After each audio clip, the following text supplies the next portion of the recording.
It's 6 o'clock, I'm Lee Agnew. The headlines. Campaigners unhappy about Luton Airport's new noise levels. 3 on murder charges in Wickham, and people in Cuffley rally against a noxious smell. BBC Three Counties Radio. Campaigners against the continued expansion of Luton Airport are unhappy about plans to relax the conditions on noise levels.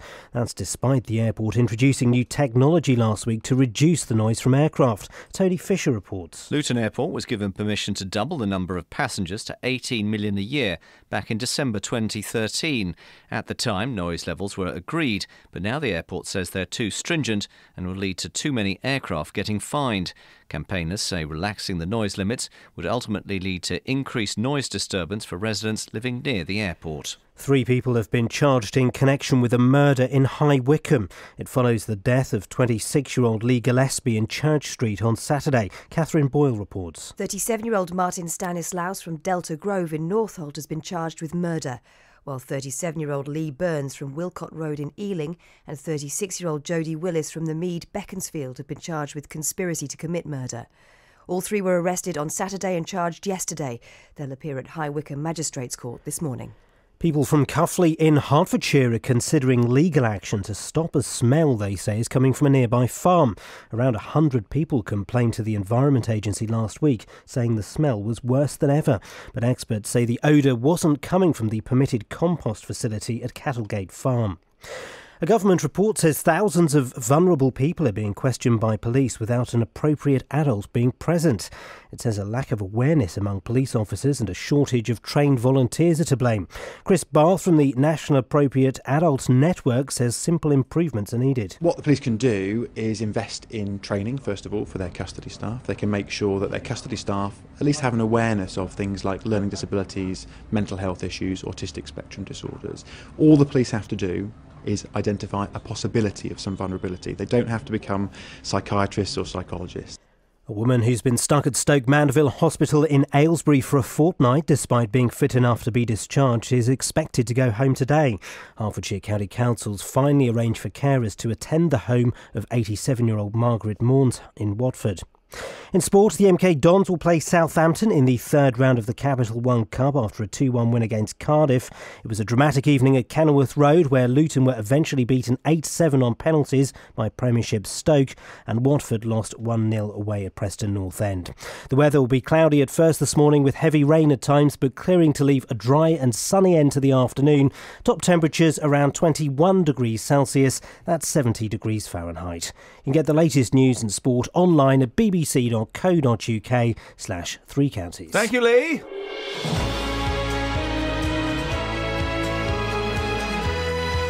Morning, this is Iain Lee, BBC Three Counties Radio. It's 3 minutes past 6 exactly on Wednesday, the 26th of April, excuse me. I've been away for 2 weeks. I'm still wearing this brain in for somebody. August 2015, wishful thinking, coming up in the next hour.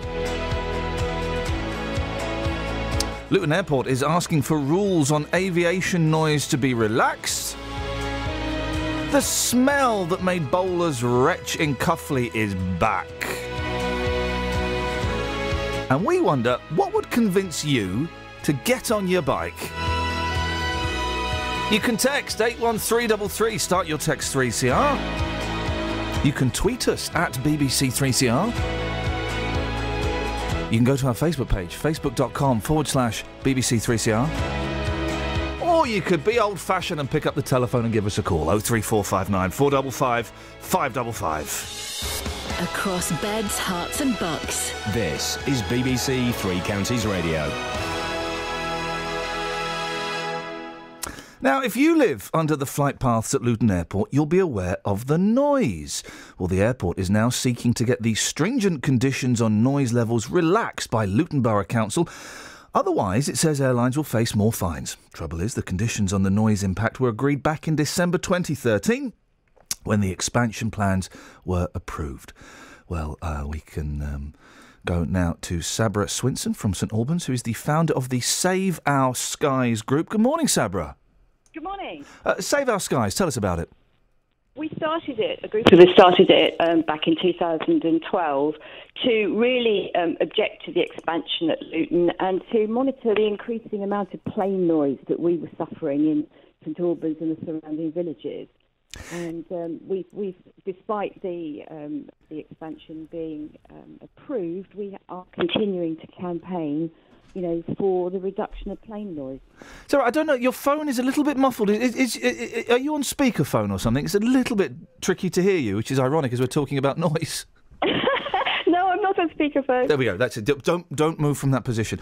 This sounds a little bit cheeky on the part of the airport. The conditions were set in December 2013, and now they're saying they're not happy with the conditions.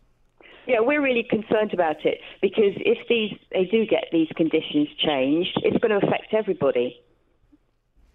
What impact does the noise and would more noise have on those in the flight path at Luton Airport? Well, it will affect everybody because it will affect people who are on night shift, who sleep during the day, people who are out in their garden, retired people, everybody, really. Obviously, one of the problems with the increased number of passengers is there are going to be increased numbers of flights. So, obviously, there are compound problems. St Albans District Council isn't happy about it and says it will object, but realistically, will that hold much sway, do you think? Well, Luton Council has to tell them about the plans, and they are objecting. At a meeting on Monday night, they approved to put in an objection, and I think that, it will hold some weight because it is a neighbouring council. Meanwhile, this strange kind of other side of the coin. The airport says it has new technology which aims to reduce noise disturbance. What do you know about that, and is it working? This is our nav. It's basically, I guess, sat-nav for planes. It started 5 days ago, and if it works, it will mean that the planes will follow a much narrower path over the densely populated areas of Hemel, St Albans, Redbourne and Harpington. In the past, they've kind of meandered off the path and have overflown areas that really they shouldn't have been doing so. So if this works, and it's early days, it is good news. Are you convinced by it at all? Do you think it's going to work, or is it too early to tell? I think it's too early to tell. I mean, we want to give the airport the benefit of the doubt, clearly, but, the reality is, despite what they say, more and more people complain to us of plane noise. So, we've got to monitor this really closely. Sabra, I really appreciate your time this morning. Thank you very much. Sabra Swinson from St Albans, the founder of the Save Our Skies group.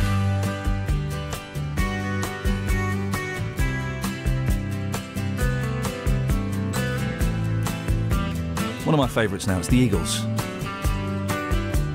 Lion Eyes. Silly girls just seem to find out early how to open doors with just a smile. A rich old man, and she won't have to worry. She'll dress up all in lace, style. Late at night, a big old house gets lonely. I guess every form of refuge has its price, and it breaks her heart to think her love is only given to a man with hands as cold as ice.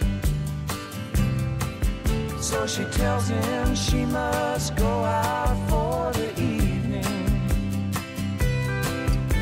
to comfort an old friend who's feeling down. But he knows where she's going and she's leaving. She is headed for the cheating side of town. You can't hide your eyes.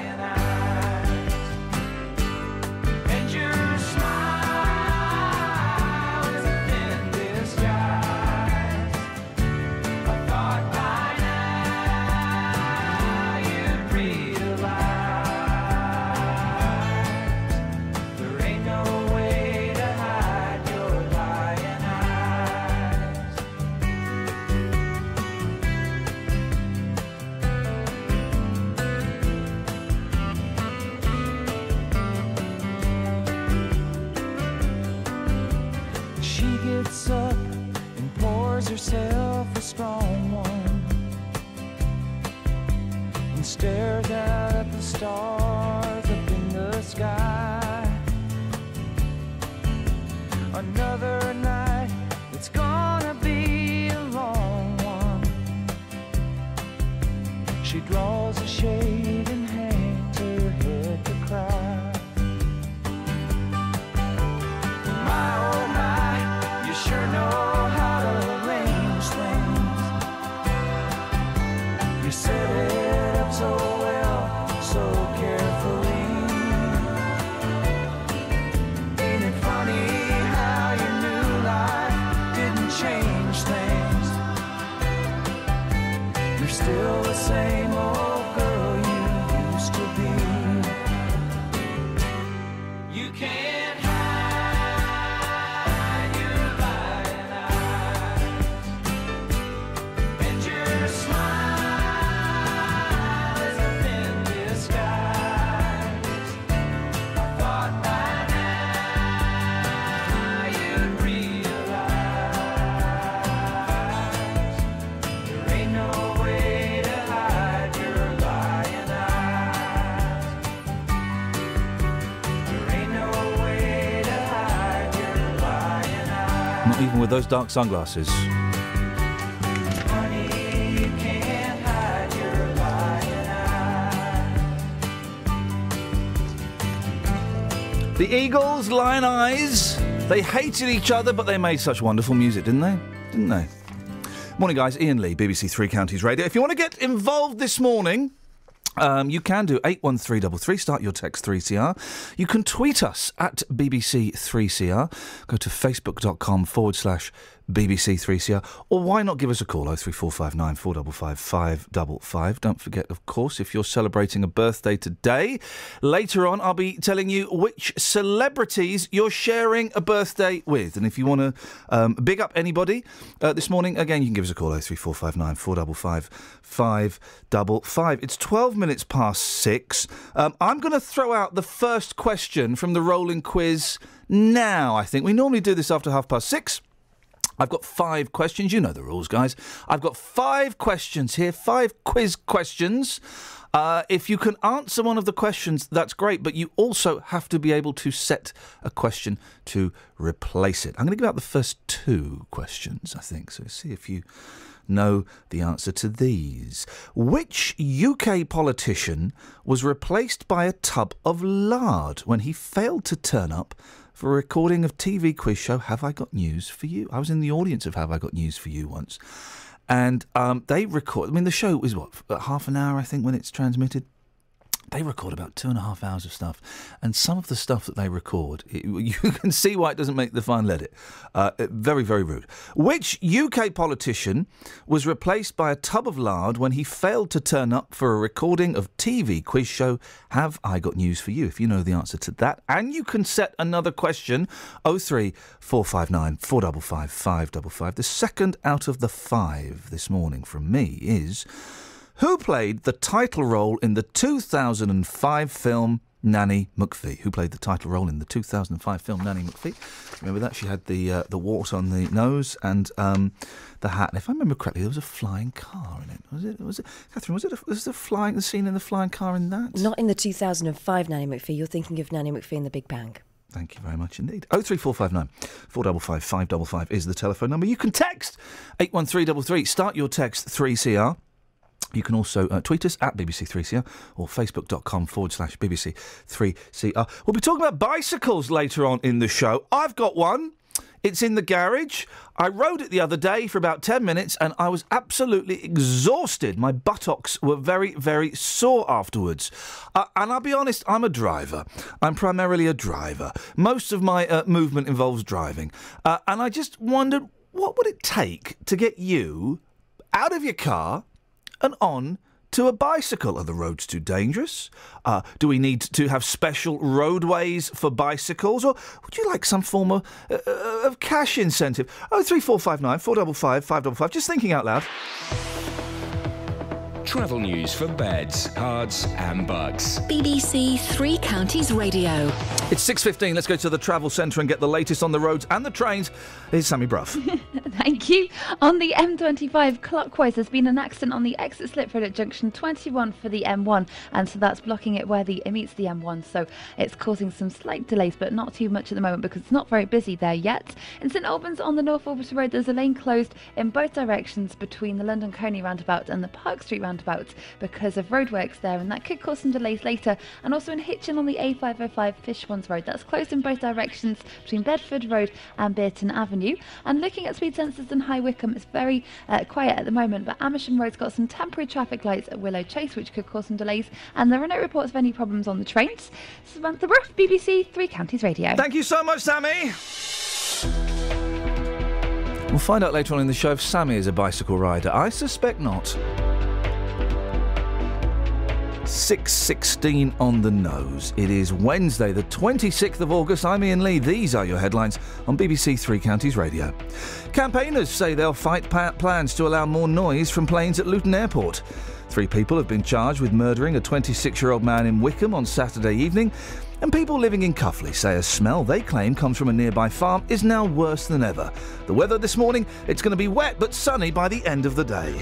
Every Sunday night from 6. Getting people to talk publicly about their experiences of Islamophobia can be a challenge. Yasmin Khan. The guy just cut me off and came in front of me, put his window down, and he started swearing at me while I was with my 9 years old. Every Sunday night from 6. Welcome along if you have just joined us. Leah, thank you. I don't know how people know this stuff, but I appreciate you getting in touch. Yasmin Khan. Is it now the law that people should learn English if they want to stay in the UK? Yes, apparently it is, unfortunately, the current law that it's not only that they can show they're learning English, but they have to, unfortunately, pass a test. Yasmin Khan. Every Sunday night from 6 on BBC Three Counties Radio.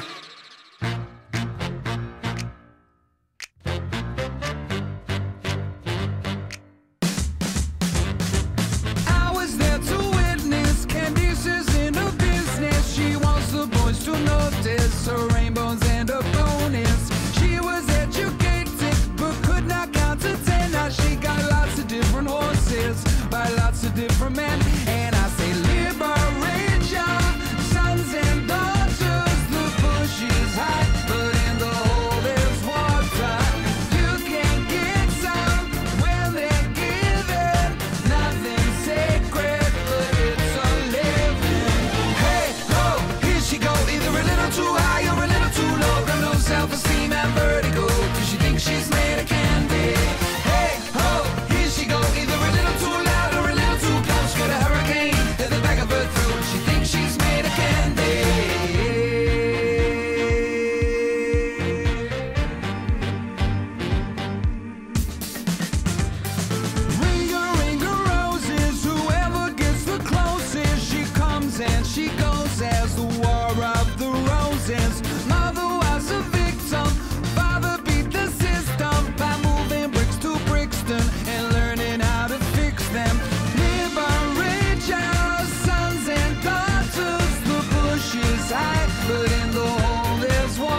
Britain's premier entertainer, real showman, Robbie Williams, Candy. 03459 455 555. Now, a smell so bad it made bowlers retch and children cry is still getting up people's noses in Cuffley.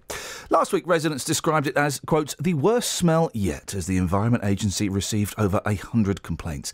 They're now considering legal action to put a stop to the stench. Catherine's got more details on this. Good morning, Catherine. What are people saying? You'll remember we covered this earlier in the summer when the problems first occurred. Now, the local parish councils say they've received dozens of complaints about the smell in the past. And if you remember, the clerk of the parish council, Jason Grocock, told us about the effect it's had on residents. I mean, there was one story about the bowls club having to cancel a game because of people retching. Local school children, poor things, had to cancel their outdoor summer play. They had to be kept indoors. It was so strong. Local resident Professor Don Davis also told us, I've had a nose for 80 years. He did say that, didn't he? Yeah, it was a good line. And this does not smell like green waste, it smells brown. The Environment Agency issued an enforcement notice in June to reduce the effect of the smell on the surrounding properties, which the farm owners have incorporated into their processes. However, unfortunately, I have to report that last week the smell returned and residents say it's worse than ever, with around 100 people now complaining to the Environment Agency. What does the Environment Agency have to say about it? Well, after receiving all those reports, of course, they sent officers to investigate the source of this odour, and they told us that they determined that the manure-type odour was not coming from the permitted compost facility at Cattlegate Farm. The manure smell is particularly common in rural areas in late summer because farms spread manure on their fields, so there are likely to be numerous other potential sources. They say that they've advised local residents to contact Welwyn Hatfield Borough Council to report the manure smell, as this could potentially be assessed as a statutory nuisance matter. What are the residents going to do now? Well, they're convinced the composter does have something to do with this smell, despite what the Environment Agencies say, and they want to take matters further. They say they're now considering legal action and have begun to form a group to raise funds for independent investigations to use in a case against the farm. Let's take this story and let's just flip it on its head and go a bit crazy. Let's ask people to call in with their favourite smells. What smells put a smile on your face? For me, it's freshly mown grass or tarmac after a heavy rain. Oh, the top of a newborn's head. 03459 455 555. What smells put a smile on your face?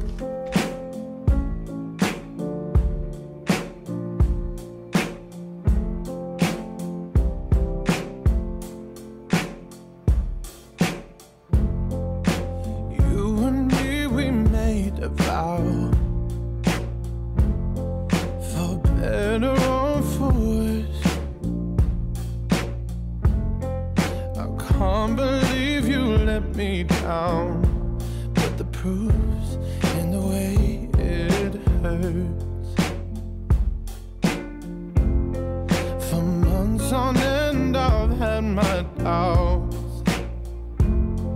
denying every tear.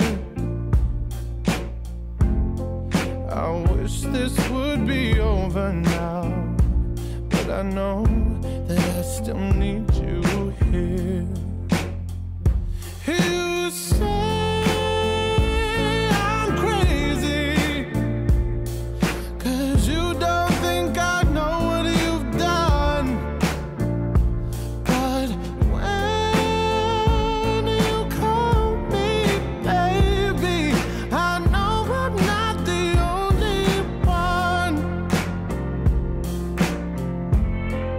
You've been so unavailable.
Sam Smith.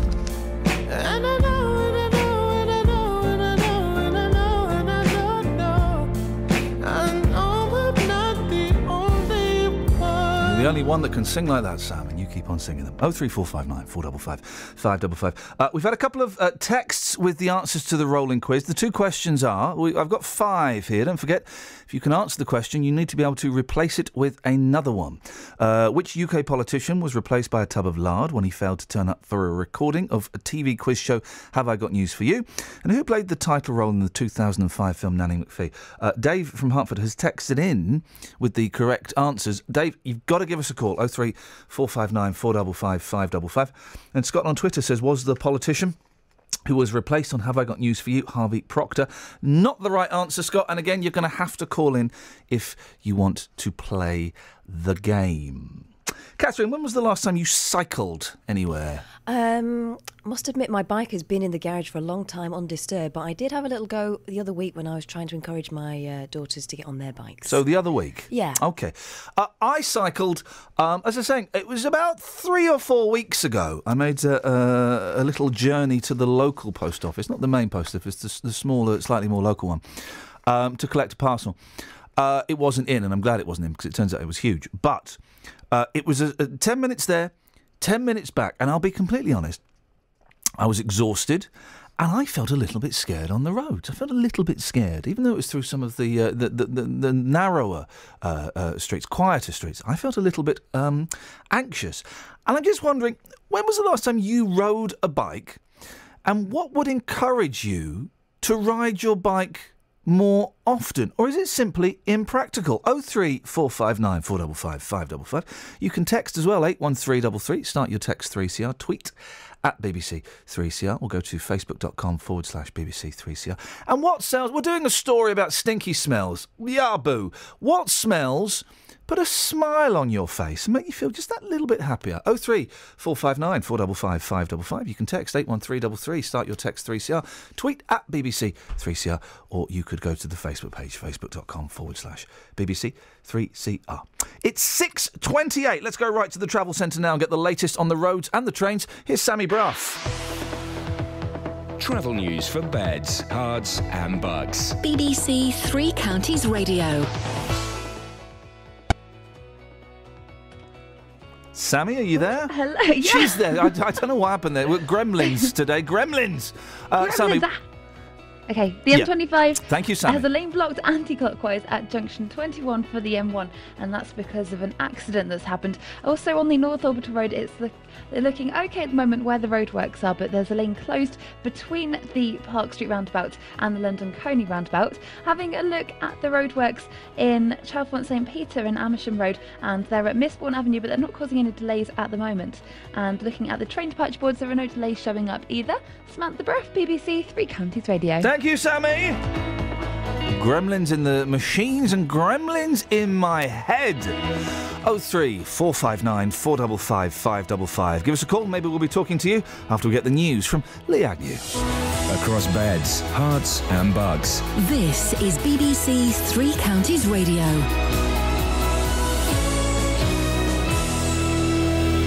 It's 6:30. The headlines. Campaigners are unhappy about plans to relax the noise levels on planes at London Luton Airport. Its operators say that due to expansion, agreed rules about noise levels are too stringent. 3 people have been charged in connection with a murder in High Wycombe. It follows the death of 26-year-old Lee Gillespie in Church Street on Saturday. And people from Cuffley in Hertfordshire are considering legal action to stop a smell they say comes from a nearby farm. Experts from the Environment Agency say there's no evidence it originates from a permitted compost facility.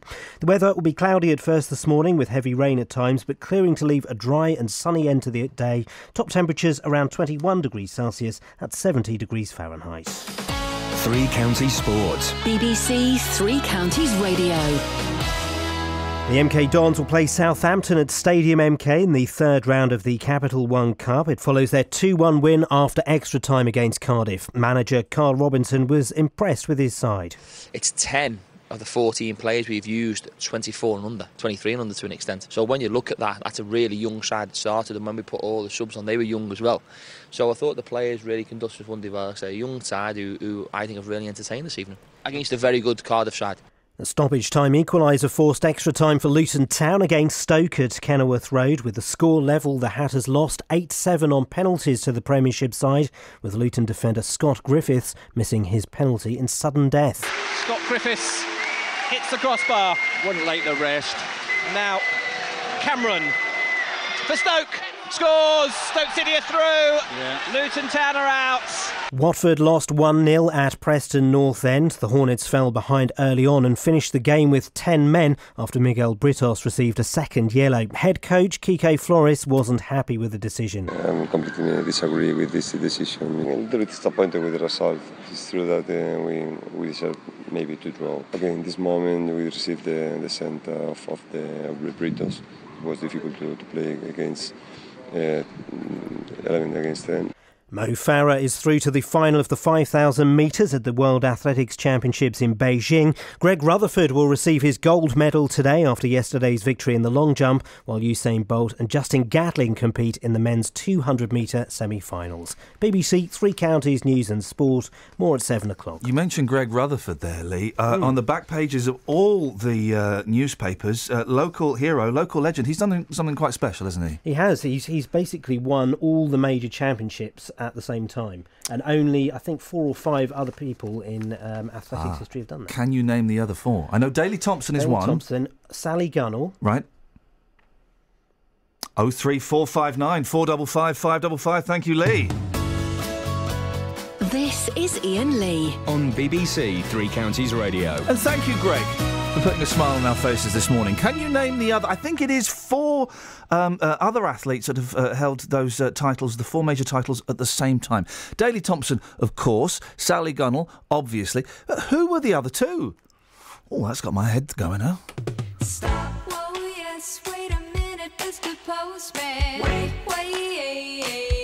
Mr. Postman. Please, Mr. Postman, look and see. Oh, yeah. There's a letter in your bag for me. Please, Mr. Postman. Why's it taking such a long time? Oh, yeah. I need to hear from that boy of mine. There must be some word today from my boyfriend so far away. Please, Mr. Postman, look and see.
The Carpenters, please, Mr. Postman, please.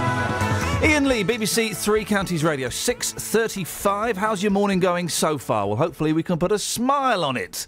Well, this might not put a smile on it, though. It might make your legs ache. It's 7 days until National Cycle to Work Day.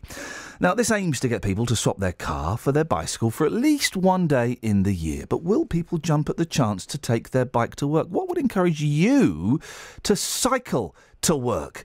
Well, Danny Fulbrook went to the streets to find out. I want to ride my bicycle, bicycle, bicycle. It's just over a week until Cycle to Work Day. The national event aims to encourage everyone to take two wheels and cycle to work on September 3rd. I asked cyclists in Dunstable what they feel the benefits are of cycling to work. I cycle to work every day, so... what are the benefits of cycling to work? Well, these days, traffic, apart from your health reasons, obviously, but traffic... I've cycled to work when I can for a long time. If more people did it, it'd probably be less traffic on the road, we'd all get to work quicker. Do you think more people should be doing it? It depends on what timescale you've got and circumstances, really, doesn't it? But yeah.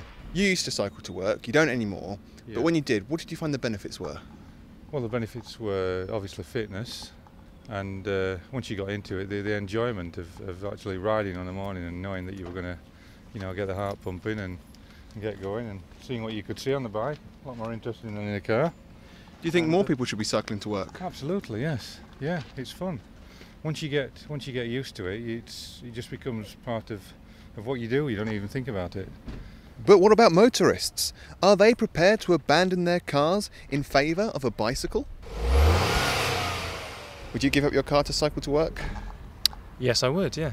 Why is that?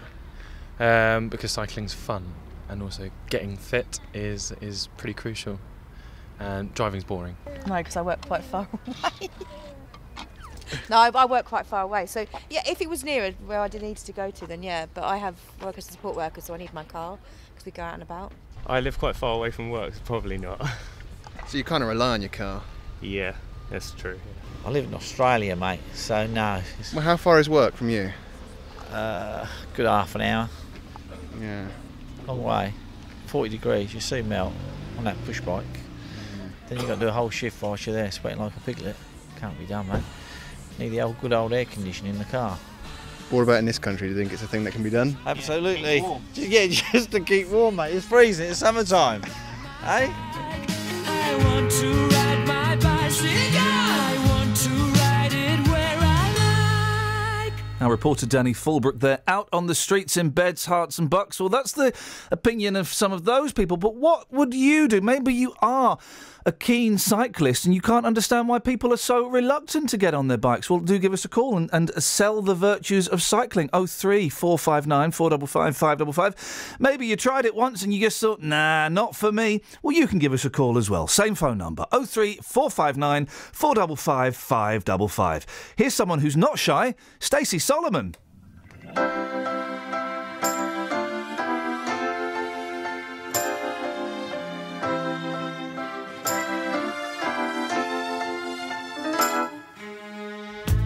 You gave me those butterflies the minute I caught your stare. The room was electrified, and we were both standing there. The feeling was so intense. My heart, it was beating fast. I sent you a little prayer to not let this moment pass. 'Cause you'll never know if you never try. Something so sweet could be passing us by. I could be yours and you could be mine. But why'd you have to go and make me so shy?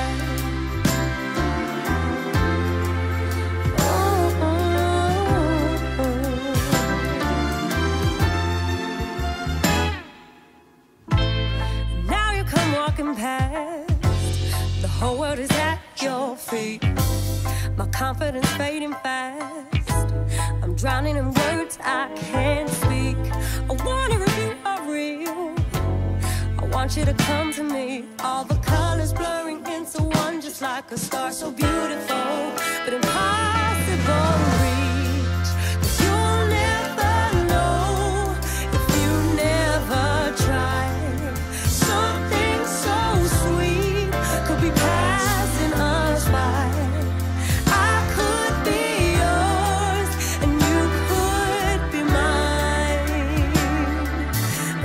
you have to go and make me so shy?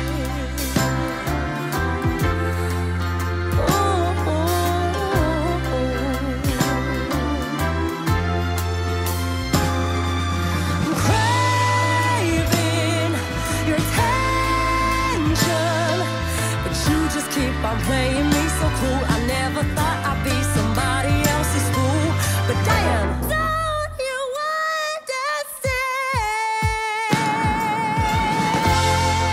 'Cause you'll never know if you never try. Something so sweet could be passing us by. I could be yours and you could be mine, but why'd you have to go and make me so shy? So shy. Oh, why'd you have to go and make me so shy? So shy. Why'd you have to go and make me so shy? Coming up, if it's your birthday today, happy birthday to you. We'll be telling you which celebrities you share your birthday with. Before that, though, let's give out the next two questions in the rolling quiz. Remember, we give out 5 questions a day. If you can answer them, that's great. But it doesn't end there. There's a bit more fun involved. You then have to set your own question. So the two we've had so far. Which politician was replaced by a tub of lard when he failed to turn up for a recording of TV quiz show Have I Got News for You? I thought this was quite an easy one. The only suggestion we've had so far, Harvey Proctor, incorrect. Second question. And if you've got kids of a certain age, you should probably get this one. Who played the title role in the 2005 film Nanny McPhee? Who played the title role in the 2005 film Nanny McPhee? Very well-respected actress, although it's unlikely you would have recognised her if you saw her in the film. She had a big wart. Didn't she have a big wart on her nose, I think, Catherine? Yes, she did. Question number 3. And I had to think about this one for a bit, but I got it. I did get it. And not just because the answer was written on the sheet of paper. I did know this one. What was the name of Lucille Ball's Cuban band leader first husband? What was the name of Lucille Ball's Cuban band leader first husband? And the final one for now, another one to come a little bit later on. Who played the flatmate Dermot in UK TV's Men Behaving Badly? Replaced after Series 1 by Neil Morrissey's character Tony. Aha! Not quite as simple as you thought. Who played the flatmate Dermot in UK TV's Men Behaving Badly? Replaced after one series by Neil Morrissey's character Tony. And probably better for it. I didn't know this one. It's a surprise. Quick recap of those questions again. And then I'll give out the phone number. Make sure you've got a pencil and paper ready. Which UK politician was replaced by a tub of lard when he failed to turn up for a recording of TV quiz show Have I Got News for You? Number 2. Who played the title role in the 2005 film Nanny McPhee? Question 3. What was the name of Lucille Ball's Cuban band leader, first husband? And D. Who played the flatmate Dermot in UK TV's Men Behaving Badly, replaced after one series by Neil Morrissey's character Tony? Remember, it's not enough to just know the answers. You've also got to know a question to set after it. 03 459 455 555 is the telephone number. It's coming up to 6:45. That means it's travel time. Travel news for beds, cards and bugs. BBC Three Counties Radio. On the M25, there's a lane blocked clockwise at junction 21 for the M1, and that's because of an accident that's happened on the slip road for the exit slip road for the northbound M1. On the M25, also it's slow anti-clockwise at junction 19 for Watford, and the Great North Road in Hatfield has roadworks at St Albans Road East, so that is looking okay at the moment, but could get busy later on. In Stevenage on Hitchin Road, there's a lane closed because of water mains works going on between Gunnelswood Road and Corey Mill Lane at the Lister Hospital roundabout, and there's no reported problems on the trains at the moment. Samantha Bruff, BBC Three Counties Radio. Cycle much, Sammy? I do, every day. Fantastic. 6:45. It is Wednesday, the 26th of August. I'm Iain Lee. These are your headlines on BBC Three Counties Radio. Campaigners say they'll fight plans to allow more noise from planes at Luton Airport. 3 people have been charged with murdering a 26-year-old man in Wickham on Saturday evening. And people living in Cuffley say that a smell they claim comes from a nearby farm is now worse than ever. 03459 455 555. We're doing what we do most mornings. We're taking that story and turning it upside down and asking, what smells make you smile? Let's get the weather. Here's Kate. Beds, Hearts and Bucks weather. BBC Three Counties Radio. Good morning. I'm afraid the Met Office has yet another yellow weather warning in place for heavy rain. Most places should be dry at the moment, although the rain just sneaking into parts of West Buckinghamshire at the moment and also up in Bedfordshire. But the main heavy rain will arrive a little bit later on. It's accompanied by a strengthening southwesterly breeze. We could get some localised flooding. It's all coupled with the rain we've already had this week. It is going to cause some problems. Surface sprays, particularly during the rush hour this morning as well. But the good news, and we have to look for some good news, is that it should clear later on this afternoon, slowly edging away, leaving a brighter end of the afternoon. We may even see a bit of sunshine before it sets. Maximum temperature today 21 Celsius. Overnight tonight, dry and clear in the most part. Temperatures down to 11 Celsius. There's a risk of maybe a shower towards dawn tomorrow morning, but in the most part it should stay dry, and it's a quieter day for Thursday. Even some sunny spells through tomorrow. Maximum temperature 20 Celsius, and that's your forecast. Thank you, Kate. Treasure Quest on BBC Three Counties Radio. I don't want this show to be censored. You've got a clean house. No. So, ladies and gentlemen, feel free to text in whatever you want to me. Hello. Sorry. Dave here. You're right for all this. Gosh, I thought we were going to have our first live death. Saturday mornings from 9. I'm going to help the female section of the quiz this morning. All Les will do is just not let you have part 2. It's a new feature. Let's find out. Ernie, how are you in your big rubbery face? It's a cross between Jacques Pat. Hang on. Treasure Quest every Saturday morning from 9 on BBC Three Counties Radio. Local and vocal across Beds, Hearts and Bucks. This is Iain Lee. BBC Three Counties Radio. Busy show this morning. The rolling quiz rolls right on through the morning. What smells make you smile and cycling? Colin's in Dunstable. Good morning, Colin. Morning. Colin, what have you called in for? It's my birthday. Oh, Colin! Happy birthday to you. Happy birthday to you.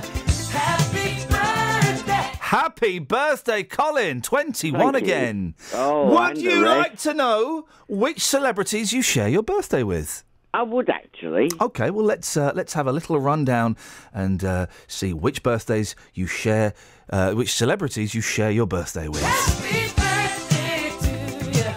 Happy birthday to you. Happy birthday. Okay, let's go through the list. You share your birthday, not with with Shirley Manson, who was born on this day in 1966. Happy birthday to you. Happy birthday to you. Happy birthday. Alison Steadman. Now, what year, Colin, would you say Alison Steadman was born? Oh, I have no idea whatsoever. Have a guess. No, I couldn't. Yeah, have a guess.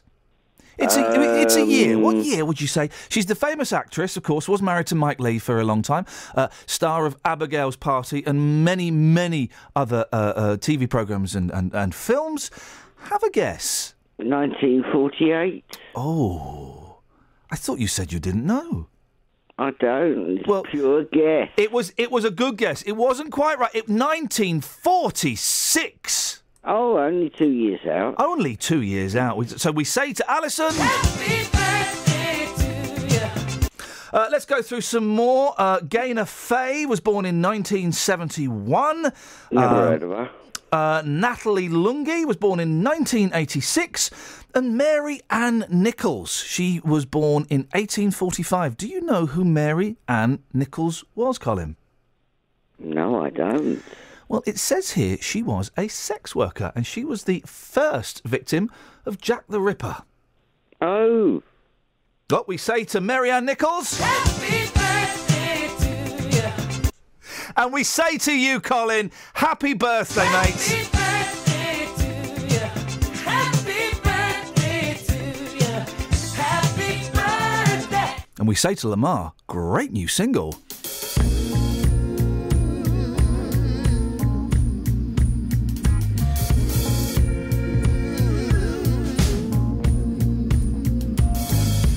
Give me a ticket for an airplane. I ain't got no time to take no fast train. Oh, the lonely days are gone. Now I'm coming home. 'Cause my baby, she done wrote me a letter. Yeah. I don't care how much I gotta spend. I'ma find my way home again. Oh, the lonely days are gone. Now I'm coming home. 'Cause my baby, she done wrote me a letter. Now she wrote me a letter, said she couldn't live without me no more. Oh, listen to me, mister. Don't you hear me raving for my baby once more? Anyway, yeah.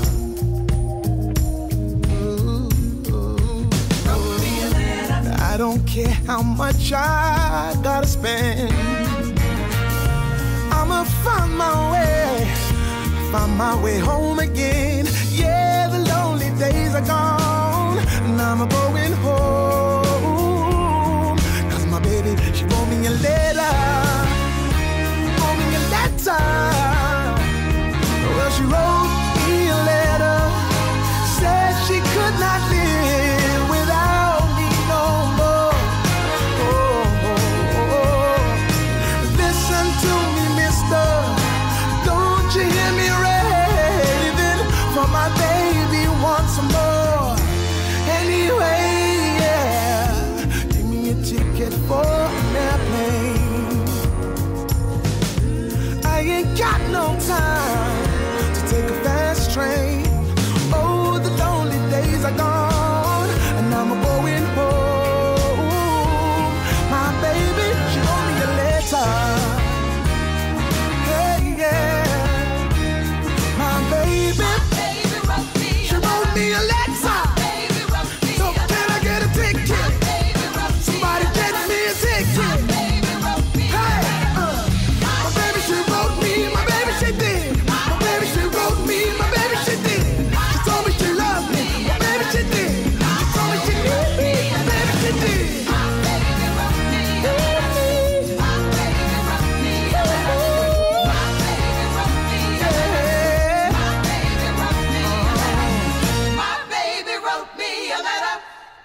Women have their institutes and mothers' unions and mothers' meetings, but what about us blokes? Well, my next guest found fellowship in a group called Men in Sheds after a decade of being unemployed and isolated. The scheme brings like-minded men together to enjoy practical activities such as woodworking and was set up in Aylesbury November 2012 by Community Impact Bucks with funding and support from Buckinghamshire County Council's local area forum. Well, Glyn Fox-Pearson joins me now. Morning, Glyn. Thanks for joining me. Tell us about Men in Sheds. What is it? It's a social group just for people to gather together and do different activities. We do woodwork, we do metalwork. There's some photography. There's computers. There's electronics. And what was your life like, Glyn, before you found Men in Sheds, and how has it changed since you've become a member? Well, I had an accident many years ago and hurt my back, and my back was operated on. But since then, if you go for an interview, people just don't want to know you. You've got a back injury, you're a risk. So finding the job was very difficult. And I got depressed, and I was on a downward spiral, sitting at home watching TV, doing nothing particular, going to bed, getting up, watching TV again. And that was my life until one day I met a guy called Reg, God rest his soul, he's now dead. But he invited me down to the shed and I met the guys, got drinking tea, chatting, and never looked back since, really. How often do you go, Glyn? I'm down there 4 or 5 days a week now. Right, okay. So it's you mentioned being depressed and, you know, struggling to get out of bed and... you know, I think a lot of us have had periods where we just that we're wasting our lives away watching Jeremy Kyle and Cash in the Attic. It's really turned that around, has it, and lifted you out of yourself a bit? Oh yeah. I get out and about and meet people now. I mean, that's a big help. But it's not just for guys with depression. I mean, some people just treat it as a club. Some people do it after work or on the day off, or if they work shifts, they do it on the days off. And when you met Reg, who sounds like he was a very special gentleman, and he said, Glyn, come with me, load of blokes hanging around in a shed. Did you not think that sounds a little bit peculiar? Well, no, they were actually on the market at the time. Right. And there was items for sale there that they'd actually made at the shed. Ah, OK, I see. So... having liked wood in the past and, you know, being a hobby woodworker, I thought, you know, I might want to do some of this. Now, listen, I don't like wood, and I'm totally impractical when it comes to things like that. Would I still fit in? Oh, yeah, because, as I say, there's lots more activities. There's computers, there's photography, there's radio club, there's electronics, there's always something for... everyone. What happens in Radio Club? Well, they're a bunch of ham radio enthusiasts, I think. Right. But they also fix radios and things like that. Fantastic. And is there an age limit? Is there a minimum age you have to be, or is it open to all blokes? Well, at some men in sheds clubs, because they're all over the world now, there is age limits, but with us, as long as you're above the age of 18 to the age of death, you are welcome. Beyond death, I'm afraid we're going to have to rescind your membership. Glyn, it sounds brilliant, and I'm really pleased you've turned your life. You know, it's maybe turn your life around is like exaggeration, but it sounds like it's really helped. If people want to find out more about it, how can they? We are on Facebook. We are on the internet. The local council can give you the phone number. Brilliant. There's flyers in libraries and things like that. So just keep an eye out for it. Google it and it'll pop up. Glyn, really nice to talk to you, mate. Thank you very much for your time. Thank you. Thanks a lot. Bye-bye. Travel news for beds, cards and bugs. BBC Three Counties Radio. It's 6:59 exactly. Let's find out what's happening on the roads and the trains. Here's Sammy Bruff. On the M25 anti-clockwise, it's very busy between junction 21 for the M1 and 19 for the A41 at Watford, and also in Bricketwood on the North Orbital roundabout at the junction 21A roundabout for the M25. It's looking very busy. In Denham, on the Denham Road, it's very slow southbound from the M40 at Denham towards Seven Hills Road and Ivor Heath, and in High Wycombe it's still very quiet at the moment looking at the speed sensors, but there are roadworks at Wordsworth Road which could cause some delays. No reported delays on the trains at the moment though. Samantha Bruff, BBC Three Counties Radio. Thank you, Sammy the cyclist, as I'm going to call you from now on. Still lots to come. The rolling quiz rolls right on through the show. And what smells make you smile? Local and vocal across beds, hearts and bucks. This is BBC Three Counties Radio.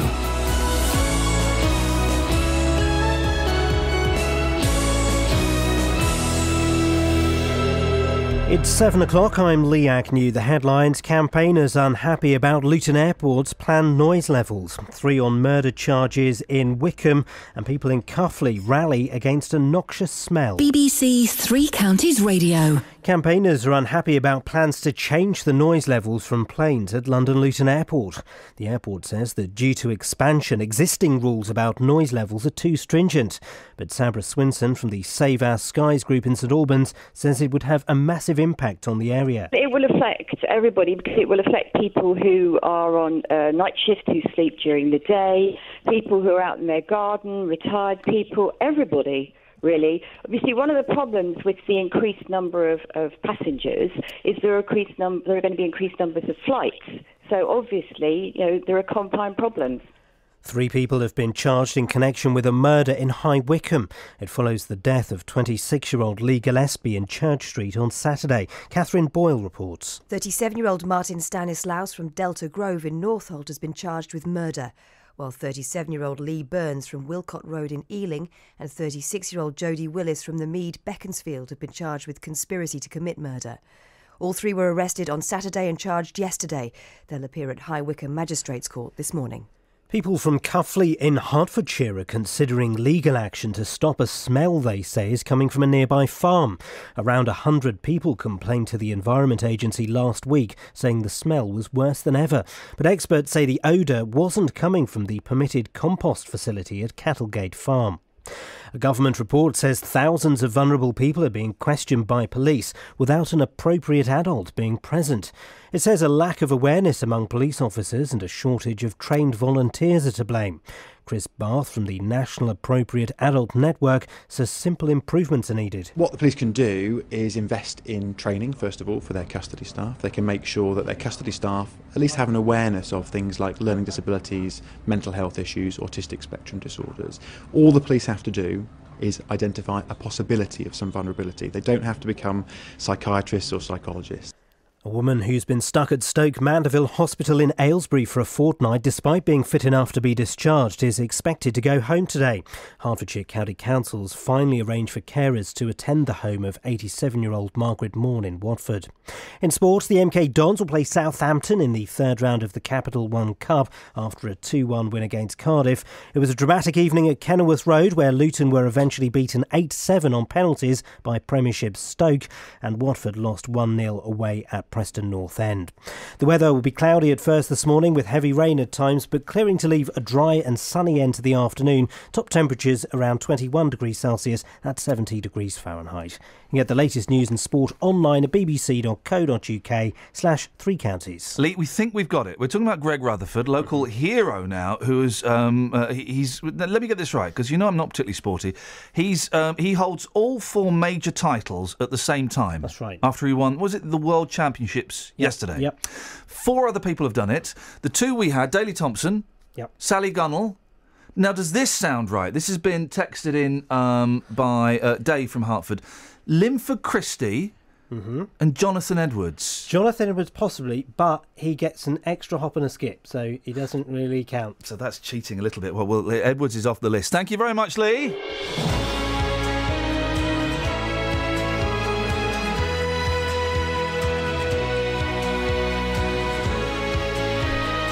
I could never do the triple jump, or what was it called? What was it called at school? The hop, step, and the jump. Was that it? I could never do it. My brain couldn't break it down into separate parts.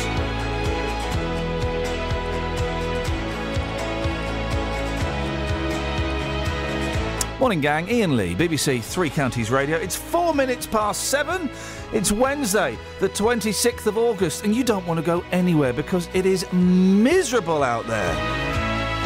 Coming up in the next hour. Luton Airport is asking for rules on aviation noise to be relaxed.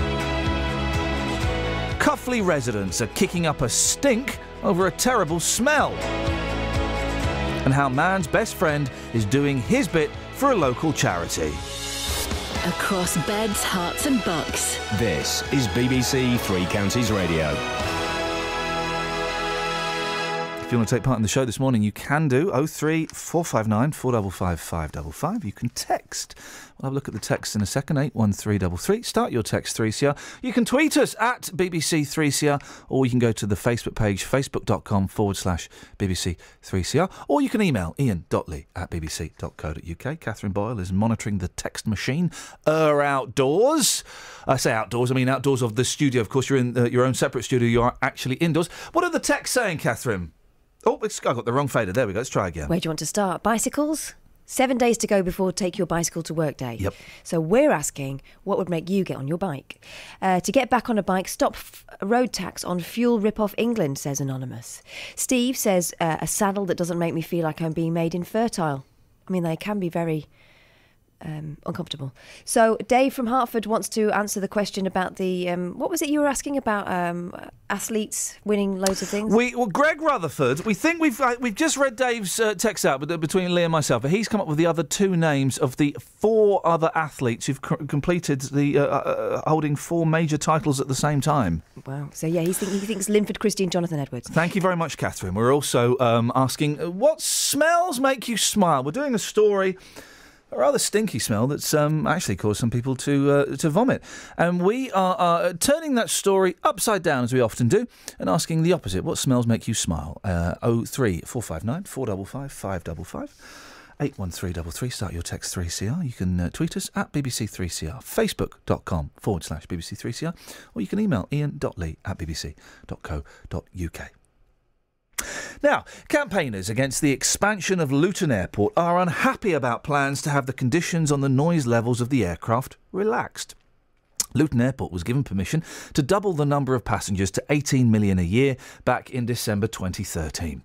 At the time, noise levels were agreed, but now the airport says they're too stringent and will lead to too many aircraft getting fined. Huh? Andrew Lambourne is from Hale, Hertfordshire, against Luton expansion and joins me now. Morning, Andrew. Morning, Ian. This has got me scratching my head a little bit. These levels were set in 2013. The airport agreed to them, and now, a little over 18 months later, they're saying, oh, actually, we can't meet these levels. What do you make of it all? It's perplexing, and I think actually it's a battle between noise consultants. What happened was, as you've rightly pointed out, Luton Borough Council were responsible for drafting planning conditions which were set in relation to the expansion that they were going to allow. But unfortunately, when they drafted them, they didn't make the wording very clear, and the airport's noise experts claim that they also won't necessarily have the desired effect of incentivising the use of quieter aircraft. And I think the reason for all this was because it was rushed through in order to get the planning meeting in the December so that they didn't time out and have to start the process all over again. So what we're now trying to do is to pick up the pieces from that and find a way forward which is practical and workable, but doesn't let the airlines get away with continuing to fly noisy planes where they could use quieter ones. Well, what is the way forward then? I'm assuming one can't simply demand that the air companies use quieter aircraft. Is there any compromise that can be reached? There is a compromise, and I think what's being done now is a more measured look at the proposals that are in place, saying yes, they have to incentivise the use of quieter aircraft, but obviously being practical, you can't just change your entire fleet overnight. So what they should do is drive the airlines towards the use of quieter aircraft by showing that that would make sense to them. Now, one aspect of that obviously is fining the noisier aircraft, but I think what the airport is arguing, you can't go more or less overnight from fining a handful a year to fining dozens or even hundreds a year. And I think that's the issue. And where it's, I think, biting particularly is that for the less noisy aircraft, they are more likely, in fact, to hit their particular fine threshold than the noisier aircraft. So what we want to see is a system set up which is more equitable and which actually genuinely incentivises the airlines to use the less noisy aircraft. Now, what's happened is that Herts County has had a noise consultant look at this, and they've proposed a kind of middle way, which is, I think, much more practical than the system, the very complex system that Luton Borough Council set up, but doesn't sort of sweep the whole thing away in the way that the airport operators have asked for. I mean, the airport saying they want to change things, that's going to anger people a lot, isn't it? If people are still, in fact, interested enough in this, I think the principle of asking for a very onerous planning expansion, which at the planning meeting, all of the Luton Borough councillors said they were very concerned about the impacts of noise. I think the principle of asking for that, of getting permission subject to conditions, and then turning around and saying, "Ooh, those conditions are too strict," makes people think that there's something fishy going on. But then a lot of people thought there was something fishy going on when the owners of the airport were the ones who gave permission for it to expand. This new technology that the airport, I think they've just introduced it in the last 4 or 5 days to reduce noise disturbance. What is it, and will it work? Well, the idea of this new technology is so that the aircraft navigate more accurately down a defined track. And the defined track is designed so that it it keeps as far as possible from all of the communities it can. Now, as we know, this is a crowded area. There's lots of towns and villages in the path of where these aircraft have to fly. And what they've done is they've defined a track that sort of goes down in the middle of those, in between them, so that it ideally doesn't go over reasonably well built up towns and villages. And that means that the aircraft will be more tightly grouped and hopefully can thread their way through, for example, between Margate and Flamstead, between Redbourne and Hemel, without going over the communities directly. But because it's all a pretty crowded area and these gaps are pretty small, I mean, you know, a mile wide, and you've got your aircraft going down the middle of that, it's not going to make a huge difference, but it should make some difference. The downside will be anybody who actually lives right under this. They're going to be doubly punished, and aren't they'll they? get the whole lot. And, you know, what we're doing is keeping a very close eye. For example, when the aircraft get out as far as Sandridge, at the moment, that line goes straight over the village, and what we're going to be looking for is seeing whether the people there do notice a negative impact. But in theory, it should allow them to be better controlled, and they can then apply that to their other routes. For example, when the aircraft are taking off to the east, at the moment they're curling around and going out straight over over Hitchin. You know, and one will be looking to see if there's anything that can be done if the track can be better controlled. At the moment, when they come in, a lot of them are going straight over the south of Leighton Buzzard. And again, if they can be better controlled, then maybe the track can be shifted away from directly over the town. Andrew, I really appreciate your input on this. It's fascinating stuff, and it affects a lot of people. And I think people still are interested in this, particularly if it affects them. That's Andrew Lambourne, who's from Hale, Hertfordshire, against Luton expansion. This is Iain Lee on BBC Three Counties Radio. Don't forget, if you've got an event or something happening this weekend in Beds, Herts and Bucks, give us a call and we'll plug it in our events corner a little bit later on in the show. 03459 455 555. Colin's from Dunstable is on the line now. Morning, Colin. Again. Colin, what would you... Oh, you've called in for the rolling quiz, I've been reliably informed. Yeah. I tell you what I'm going to do. Why I rang in earlier. I tell you what I'm going to do, Colin. I'm going to read out all 5 questions at the moment. Well, I've only heard one. I've just been told that my correct answer bell has been stolen. Can you believe that? There are light fingers. I'm not literally accusing someone of stealing it, but there are light fingers in the office. And my correct answer bell has been stolen. So maybe it's just been put away somewhere. These are the questions. And don't forget, if you can answer any of these and you can replace them with another question, give us a call. Which UK politician was replaced by a tub of lard when he failed to turn up for a recording of TV quiz show Have I Got News For You? Number 2, who played the title role in the 2005 film Nanny McPhee? Number 3, what was the name of Lucille Ball's Cuban band leader first husband? I remember him very well.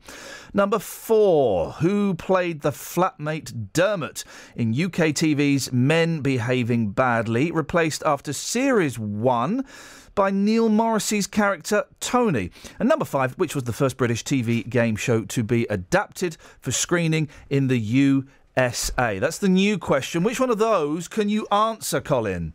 I think I can answer the Lucille Ball one. OK, what was the name of Lucille Ball's Cuban band leader first husband? You think you know the answer to that, do you, Colin? Stay there. We'll find out if he's got it right after the travel with Sammy Brough. Travel news for beds, cards and bugs. BBC Three Counties Radio. On the M25, there are delays anti-clockwise between junction 22 for St Albans and 21A for the M1 South because of vehicles broken down. All the lanes are open, it's just very, very slow at the moment. And it's also slow anti-clockwise between junction 16 for the M40 and 15 for the M4. In Denham, on Denham Road southbound from the M40 at Denham towards Seven Hills Road in Ivor Heath, it's very slow. And in Chalfont St Peter on Amersham Road, there's roadworks going on at Misbourne Avenue, which could cause some delays. And the A41 Gatehouse Road in Aylesbury has roadworks at Gatehouse Way, and that's looking a little slow at the moment on the speed sensors.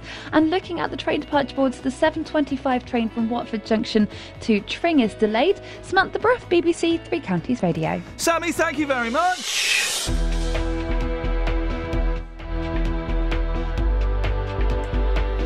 (7:16). It's Wednesday the 26th of August and it is miserable out there. These are your headlines on BBC Three Counties Radio.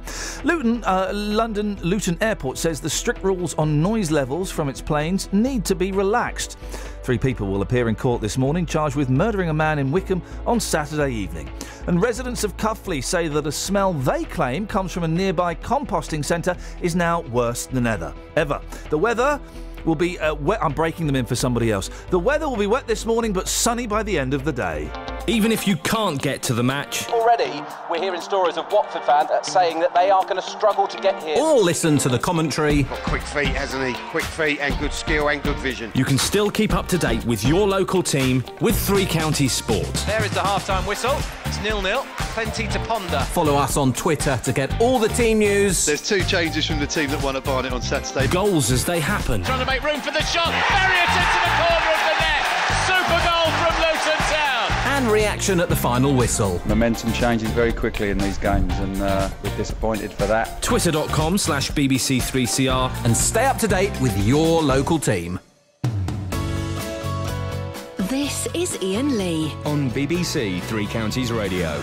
We're playing the rolling quiz. The rules very, very simple. I read out 5 questions. If you can answer one, fantastic. But you've got to be able to set your own question. Before the travel, we were speaking to Colin in Dunstable, who claimed he knew the answer to this. What was the name of Lucille Ball's Cuban band leader first husband? Well, Colin, who do you think it was? Desi Arnaz. You're saying Desi Arnaz. Or his son, Desi Arnaz Jr., I can't remember which. You're saying either Desi Arnaz or Desi Arnaz. Let's forget the junior bit. Let's stick with the Desi Arnaz, shall we? Mm-hmm. You got it right, Colin. Congratulations. Now, Thank you. The fun doesn't end there. The fun multiplies now. We're in the multiplier zone. You need to set the listener a question. What have you got for us, Cole? Who lived in Hargreaves Close in Cheshunt for several years? Now, was it someone famous? It's not your nan or someone, is it? No, someone very famous, and in fact he's been in the news in the last week or so, being over here. Okay. It's not Harvey Proctor, is it? Sorry? So who lived in Hargreaves Close in Cheshunt for many years and they're very, very famous? Don't tell me the answer. I'm going to put you back to my team.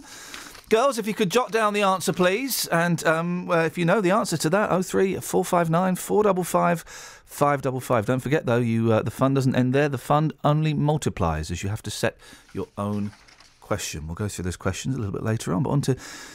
well, slightly more serious things. A smell so bad it made bowlers retch and children cry is still getting up people's noses in Cuffley. Last week, residents described it as the worst smell yet, as the Environment Agency received over 100 complaints. They're now considering taking legal action to put a stop to the stench. Well, Jason Grocock is the clerk for Northaw and Cuffley Parish Council and joins me now. Jason, we've spoken about this before. Has it got worse? Yes, the same? Has it improved at any point? There have been periods when the smell hasn't been there at all, actually. But last week, residents did say it was the worst it has ever been. It was sort of like Thursday, Friday last week, and certainly on Thursday and more than ever on Friday, I was inundated with calls and people coming into my office in Cuffley. Now, I was away last week. I was holidaying in Zakynthos. Lucky me. So I don't know what the weather was like here last Thursday and Friday. Was it nice weather? Because that often makes these smells worse, doesn't it? Yes, it was quite nice weather. It was quite warm, and that is the time when it seems to be worse. Yeah, and probably the wind was in the right sort of direction as well. There wasn't a lot of wind. Actually, there wasn't a lot of wind at all. It was fairly still, and that seems to me make it worse as well sometimes. Over 100 people reported it to the Environment Agency. What did they do? Well, they did say they would be visiting, and they said they would get back to us with a sort of like an update at the end of the day, and they did indeed. But when they did have the visit, whilst they accepted that there was some smells, and I think they said they were, quite unacceptable. They did visit the local Caldgate Farm composter site, which is where nearly everyone is sort of like convinced the smell was coming from. But they said they could not confirm it actually came from Caldgate Farm, and that though sort of like did really sort of like amaze a lot of people. The composter site is the one where the residents are pointing their fingers at. If they're not holding their noses with the other fingers, the Environment Agency says it's not there. Well, where are they suggesting the smell is coming from then? Well, they didn't actually say it's not there. I believe they said they couldn't confirm it was there. Okay, yeah. And they couldn't confirm where it was actually coming from. The farm had been given an enforcement notice in the past. Is that correct? That's correct, yes. Any effect? Well, for a while, yes. I don't know whether it was a coincidence, but for a while, yes, it did improve after that. But then, as I say, last week, it was the worst ever, and we had some quite colourful descriptions of the smell, and I have been for some time now making available odour reporting forms, what they're called, which are the official forms which you can complete, and we sort of collect them and we send them to the Environment Agency and to the environmental health people as well. Jason, I'm going to ask you an almost impossible question, but I think you can deal with this. Can you describe the smell? It is a very sort of like pungent and nasty smell.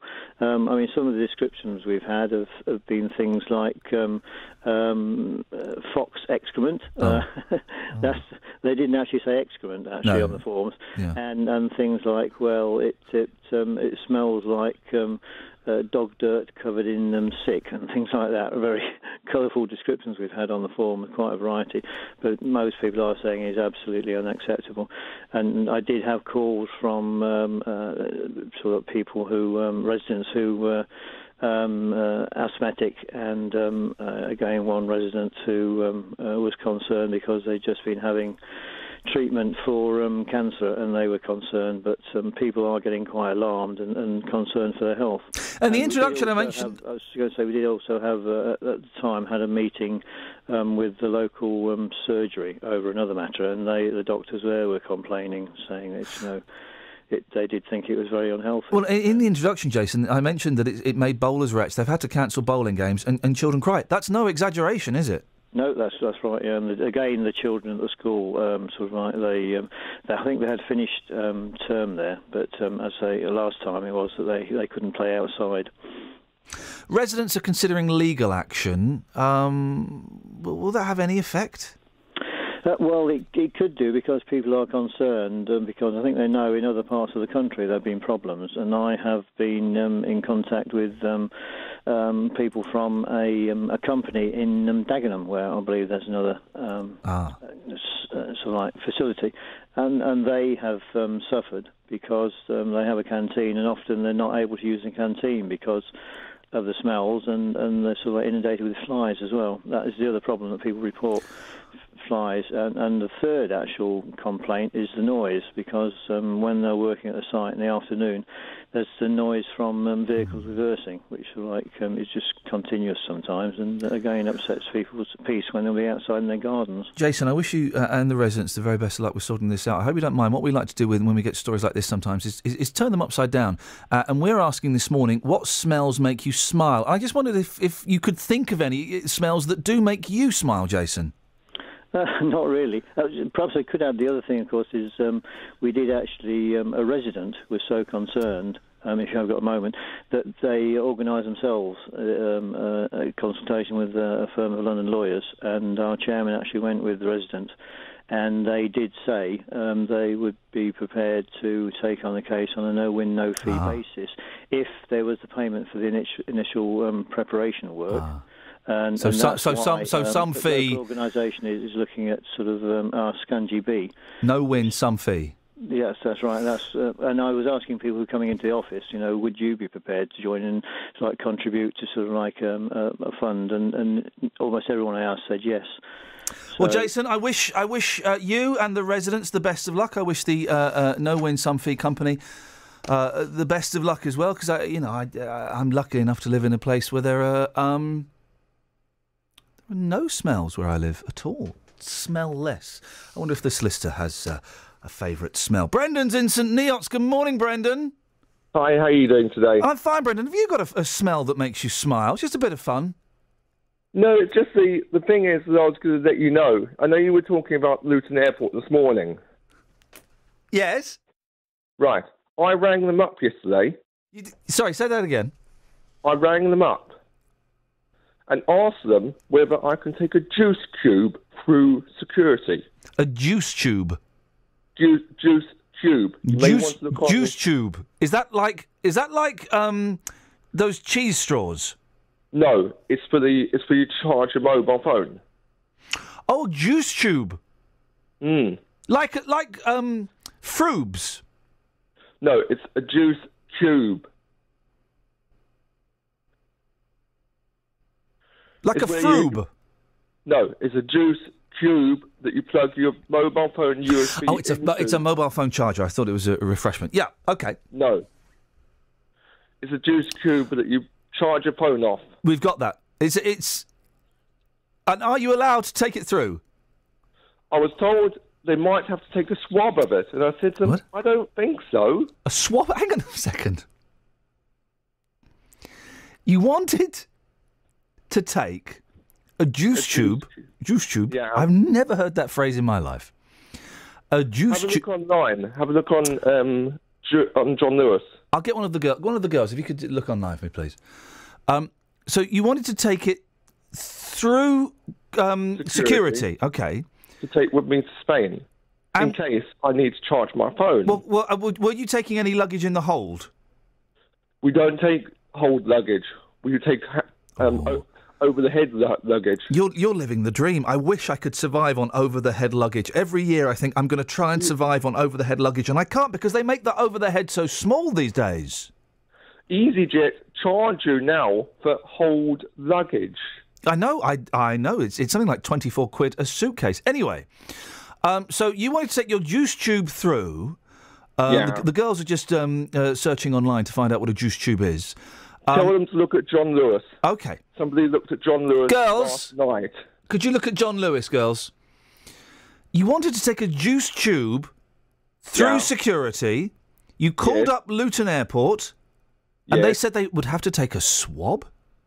Yes. I said to them, I don't think so, because you can't get a swab from it. There's no liquid. Why is it called juice? Because it's the name of it is for you to charge your mobile phone. I think we can go to... Oh, I'm being handed one of my team. Thank you, team. Do you mean a juice cube? Yes. You were saying... Square block. You said juice tube. Juice cube. Charge your devices on the go. Yes. With the juice cube. This compact cube is designed to slip into your bag and provide power for your Apple device or smartphone. Yes. Which is what I've got. 2 questions, Brendan. First question is, why would you phone up the airport to ask if you could take that through? Of course you could take that through. You just put it in a bag. I didn't know whether you could. Well, you just put it... Well, right. Is it a knife? No. Is it a bomb? They might think it might be. What I normally do is I carry it around in the UK in my waist bag. Yeah. And because my waist bag is quite big and cumbersome. When you say a waist bag, do you mean a fanny pack? No. if you look on Trespass. Girls, could you look on Trespass? For these big waste bags. Is it like a bum bag? It's like a bum bag, but it fits my tablet. Girls, if you could look on Trespass for, what's it called, a waste pack? A waste bag. Okay. It's one of these biggest I've got to go, bags. Brendan, I've got to go to the Travel News. You okay to stick online for a second? Because this story is fascinating. All right. Thanks very much indeed. We'll find out exactly what happened. And if you've been questioned over your juice tube, 03459 455 555. Let's get the travel. It's 7:30 on BBC Three Counties Radio. Travel news for beds, cards and bugs. BBC Three Counties Radio.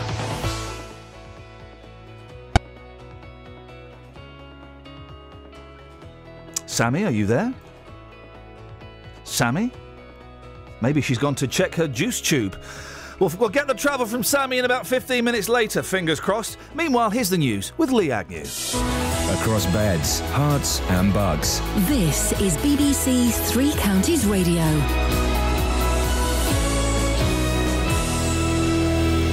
It's 7:30, the headlines. Campaigners are unhappy about plans to relax the noise levels on planes at London Luton Airport. Its operators say that due to expansion, agreed rules about noise levels are too stringent. 3 people have been charged in connection with a murder in High Wycombe. It follows the death of 26-year-old Lee Gillespie in Church Street on Saturday. And people from Cuffley in Hertfordshire are considering legal action to stop a smell they say comes from nearby Cattlegate Farm.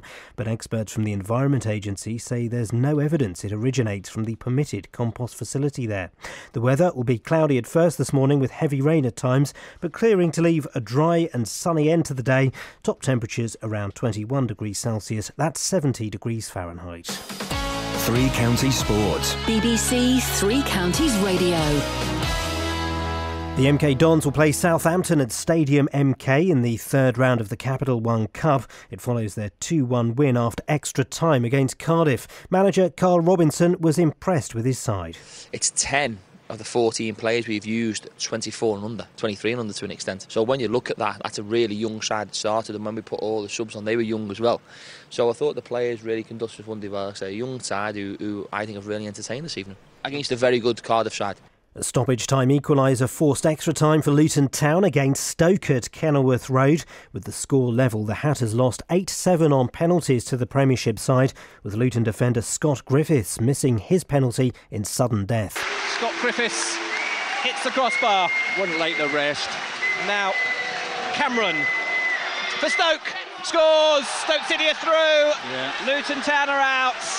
Watford lost 1-0 at Preston North End. The Hornets fell behind early on and finished the game with 10 men after Miguel Britos received a second yellow. Head coach Kike Flores wasn't happy with the decision. I completely disagree with this decision. I'm a little bit disappointed with the result. It's true that we deserve maybe to draw. Again, in this moment we received the scent of the Britos.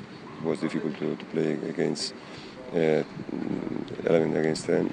Mo Farah's through to the final of the 5,000 metres at the World Athletics Championships in Beijing, and Greg Rutherford will receive his gold medal today after yesterday's victory in the long jump, while Usain Bolt and Justin Gatling compete in the men's 200-metre semi-finals. BBC Three Counties News and Sport, more at 8 o'clock. Thank you, Lee. This is Iain Lee on BBC Three Counties Radio. Brendan, stay there. We're still looking at Trespass, trying to find your waste bag. We'll come back to that as soon as we have that information. But right now, around 250,000 vulnerable or mentally ill adults are questioned by the police each year without the support that they are entitled to. That's according to a report commissioned by the government. Guidelines say they should have a so-called appropriate adult to ensure they're fairly treated and aren't pushed into false confessions. Well, Emily Unia has more on this, and she joins me now. Good morning, Emily. What exactly is an appropriate adult? Well, it's somebody who ensures that there is effective communication and also fair treatment of a person who's been detained or questioned by the police. They were brought in the 1980s after a number of miscarriages of justice involving vulnerable people. It is a legal duty, actually, for councils to have organised appropriate adult schemes for children, but there is no legal requirement to have a scheme for vulnerable adults. So in many areas, there simply isn't a system of appropriate adults when it comes to vulnerable adults in custody. How many people aren't getting the support they're entitled to, and why aren't they getting it? Well, researchers have analysed police data for 1.4 million detentions and voluntary interviews of adults, and what they found was that appropriate adults were used in 45,000 cases, but there were actually 280,000 situations involving a person who was considered to be mentally vulnerable. Now, according to this report called There to Help, the reasons are a lack of awareness of what is required and also a shortage of trained volunteers. That means police often go ahead, do the questioning without the appropriate adult being there. Custody officers have reported actually spending hours looking for a suitable person and then admitting that they sometimes asked random members of the public to do that role. The Home Secretary, Theresa May, has said this situation is not acceptable. What can be done to improve the situation? Well, the report says that it should be a statutory duty on police officers to find an appropriate adult for any mentally vulnerable grown-up that they are questioning. It would like there to be training for custody officers so that they know how to deal with vulnerability and also how to spot it. And it would also like police record keeping of vulnerable suspects to be improved. Chris Barth, who is from the National Appropriate Adult Network, which led this study, says that simple changes would actually make quite a big difference. What the police can do is invest in training, first of all, for their custody staff. They can make sure that their custody staff at least have an awareness of things like learning disabilities, mental health issues, autistic spectrum disorders. All the police have to do is identify a possibility of some vulnerability. They don't have to become psychiatrists or psychologists. Thanks very much, Emily. It's our reporter Emily Unier there on the government's latest report into appropriate adults. This is Iain Lee on BBC Three Counties Radio. OK, back to the story that Brendan called in. And Brendan, could you just give us a quick recap of what happened to you and why? Basically, I was talking to Luton, and I said to them, look, I need to know whether a juice cube is allowed to go through to go to the flight. For those who've just tuned in, a juice cube we've discovered on John Lewis. It's a portable battery charging pack for mobile phones, tablets, electronic devices. So you would charge up the juice cube, and then you could plug in your device, and the charge, the pre-charged juice cube would then charge up your mobile phone, for example. Yes, I presume you can use them on the flight. Okay. And you had this in your waist bag. Now, I think the girls have been looking... What was the website you asked the girls to look at? Trespass. Trespass. I'm being handed... Thank you, girls. If one of your team go into Bedford Trespass, it is upstairs. Girls, you mean the physical shop? Yes. That's going to be tricky now, but we'll send girls. Can you make it a point today to go into the Bedford shop upstairs? I have a picture in front of me. Okay, yeah, it's what my mum would call a fanny blaster. Yes, basically it fits my tablet. Yep. And that's how I keep my tablet safe when I'm out in the community. What a strange turn of phrase. Yes, so you wanted to know if you could take your juice cube through security at Luton Airport. They said they'd have to swab it. Yes, and I said, I don't believe that. How can you swab something that has no liquid? Well, you can swab dry things. Can you? With a swab. I didn't know. I said to them, I didn't know what they were meaning. Now, I've said that, Brendan.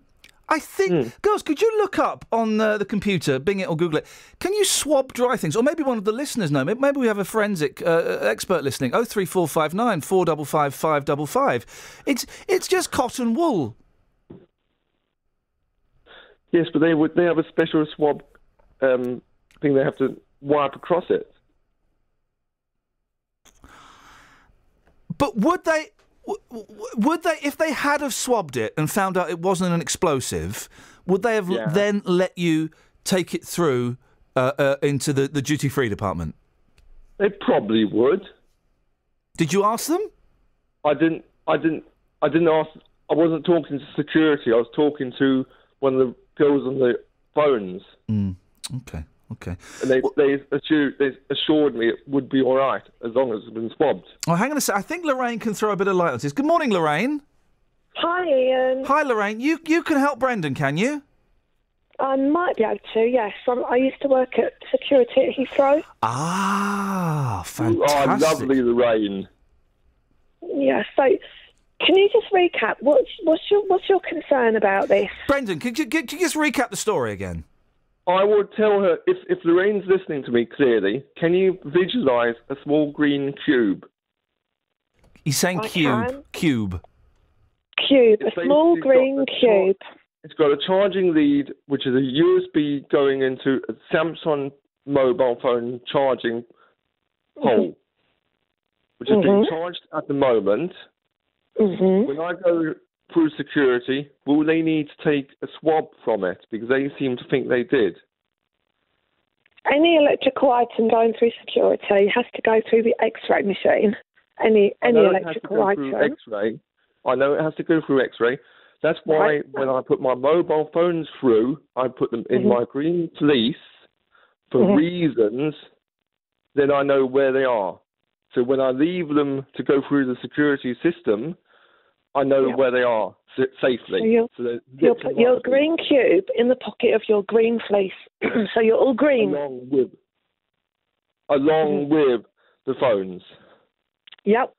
If the person reading the X-ray machine deems that everything's okay, absolutely fine, which they may do because they are trained and they can see what's the charger. We saw lots of strange items going through. They may see a charging lead, which will give them a clue, or if they want me to put it on charge to show them at some stage, I don't mind saying put it on charge to show you, to prove what I'm completely down to the person reading the X-ray machine if they deem that it's okay. If not, they will take it out and they will swab it, which does it no harm whatsoever. And can I just ask you, Lorraine, this is the confusion here. Can you swab something that's dry? You swab dry items. That is what you swab. It's swabbing because if it was wet, it wouldn't work. Lorraine, last time we had a situation where my carer, who I'm not going to mention for reasons, she actually got everything taken away by Luton Security. They took it away and kept it? Presumably. And she was only coming out for 4 nights.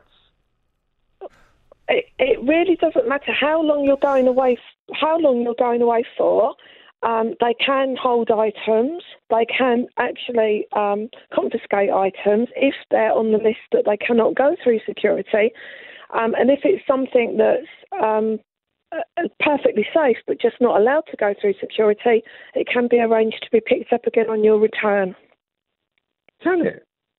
I didn't know that was the case. So if they won't allow me to take the cube with me, Just to interrupt, Brendan, they've not said they won't allow you to take the juice cube with you.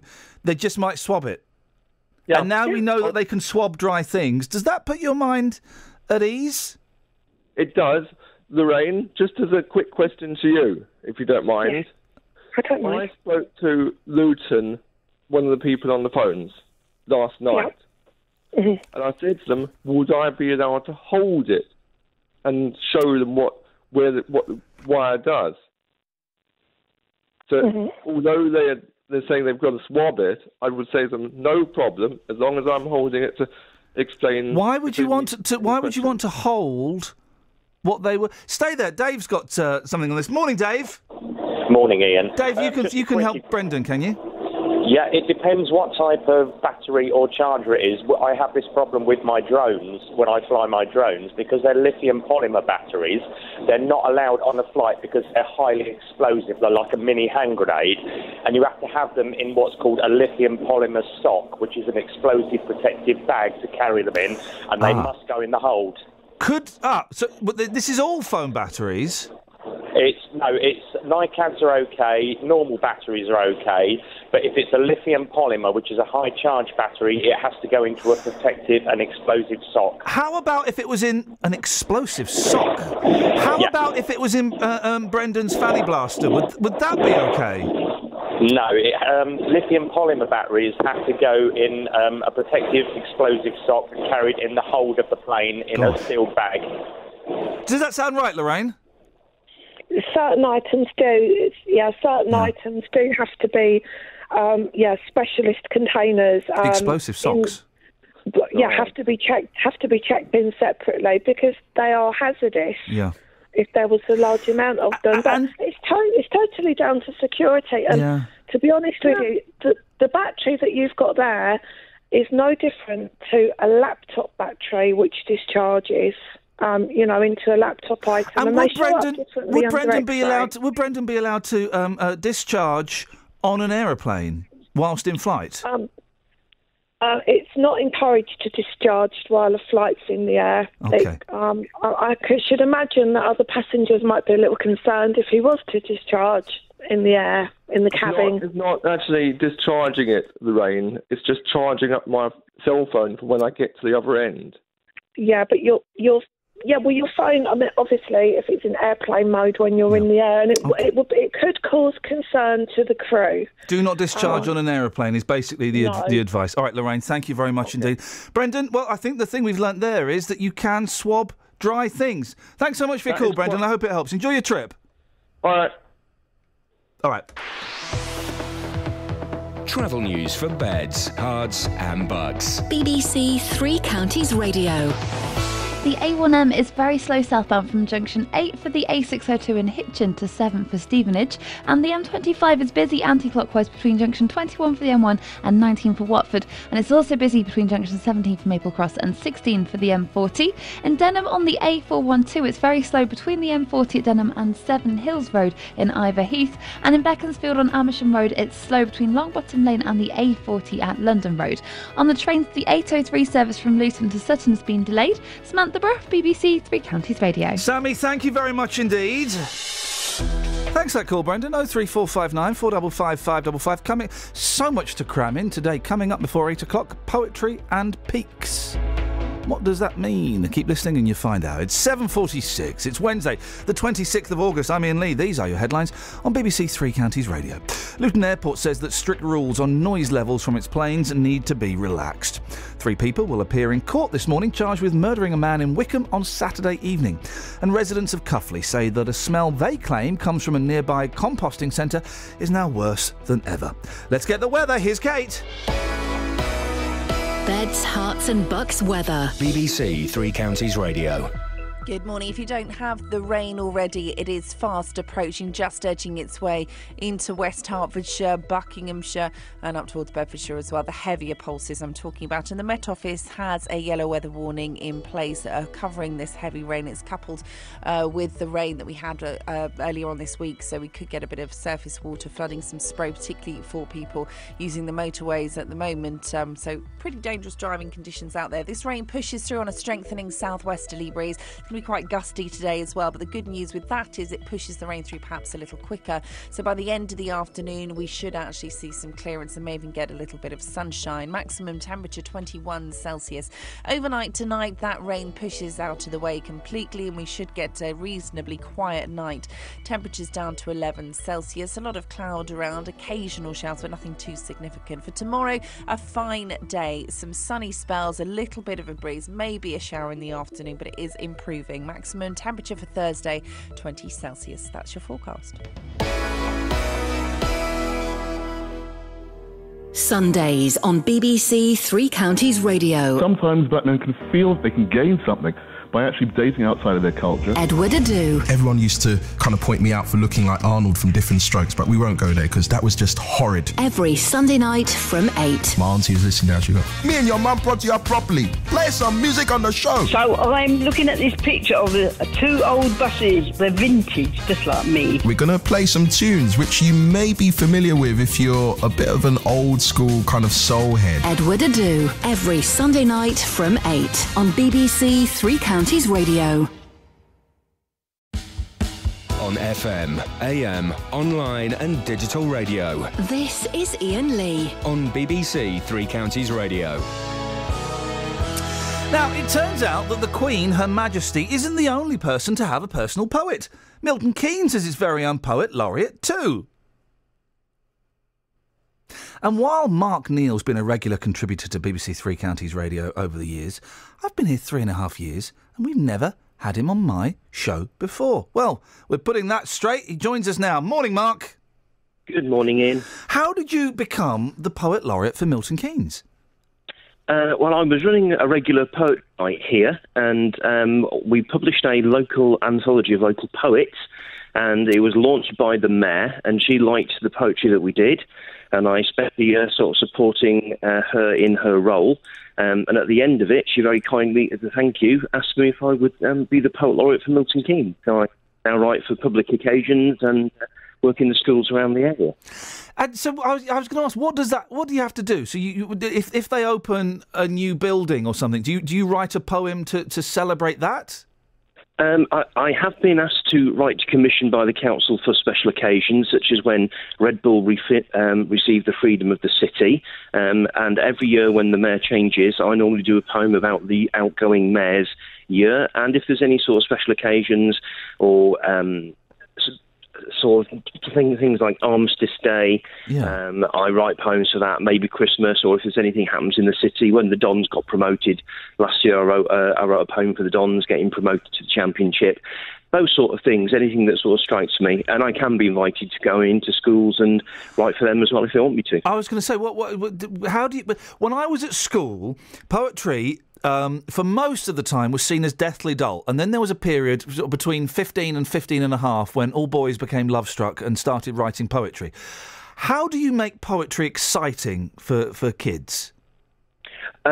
Well, first of all, I try and make it funny. I go into schools from all ages, from primary right up to college. I'm a performance poet, and so we make a competition of it sometimes for children by doing poetry slams and allow them write about what they want to write about. I like to say it can be about things that are local, about things that are interesting to you. It isn't just about dead white men who wrote poetry 200 years ago. Actually, I'm going to correct myself. There's me saying poetry was dull when I was at school. I do remember one of our teachers in assembly reading loads of Roger McGough, and we were Roger McGough and Spike Milligan, and that was brilliant. And then we kind of just got sidetracked into the romantic poets, who may be very worthy, but let's be honest, they're quite dull, aren't they? Well, I do like the classics because they're very good for learning form. But the trouble is, it's like reading the King James Bible. It might have a good message sometimes, but you can't always understand the language. So I like to write in the idiom that people use today so that they understand it and write about things that are relevant for them. So, and I also like quite short poems and punchy poems that are quite funny that people can get on side with really quickly. Do you think in rhyme all the time? Oh, that rhymes. I'm a poet, I didn't realise. Not all the time. There's a guy called Ian Macmillan, who says that he does that. His internal monologue is always in internal rhymes. But I do love searching for the little rhymes that sort of make you chuckle and are inventive rather than just sort of like moon, spoon and June and all that sort of thing. Try and use ones that are quite inventive. Is there a rhyme for orange? Well, I used to say that in schools, and then I went into a school where there was a teacher called Mrs. Boringe. So they said, our school has a rhyme for orange. I think the nearest you can get is probably door hinge, if you say it sort of very quickly. Door hinge. There is a Bare Naked Ladies song where they rhyme loads of words with orange, but it's cheating a bit. Listen, I believe, Mark, you've written a little something for us this morning. Yeah, this is what I call a still in love poem. There are lots of poems about falling in love or falling out of love, but there aren't many for those that if you're still in love after all of these years, and so that's what this one is called. Let's have it. We still slow dance in the kitchen when a smoochy tune comes on. We both dissolve in giggles if we do something wrong. We still go on adventures, not just on a holiday. Each other is our waking thoughts if ever we're away. She tells me she still loves me and wouldn't want to change. After all, it's taken 28 years to get me properly trained. Our company is still enough if we dine alone. We surreptitiously kiss in lifts when left on our own. And yes, we hold hands in the high street, a practice I won't be stopping. That last decision is economical. If I let go, she goes shopping. Brilliant. Mark, listen, it's been a real pleasure to have you on the show. If people want to find out more about you, where can they go? My website is www.akickinthearts.co.uk. Be careful how you spell that one. Yeah. You might get a website in the arts, ARTS, .co.uk. And I'm on Twitter at MKPoetLaureate. Mark, you're a good sport. I really appreciate you coming on. Thanks very much indeed. This is Iain Lee on BBC Three Counties Radio.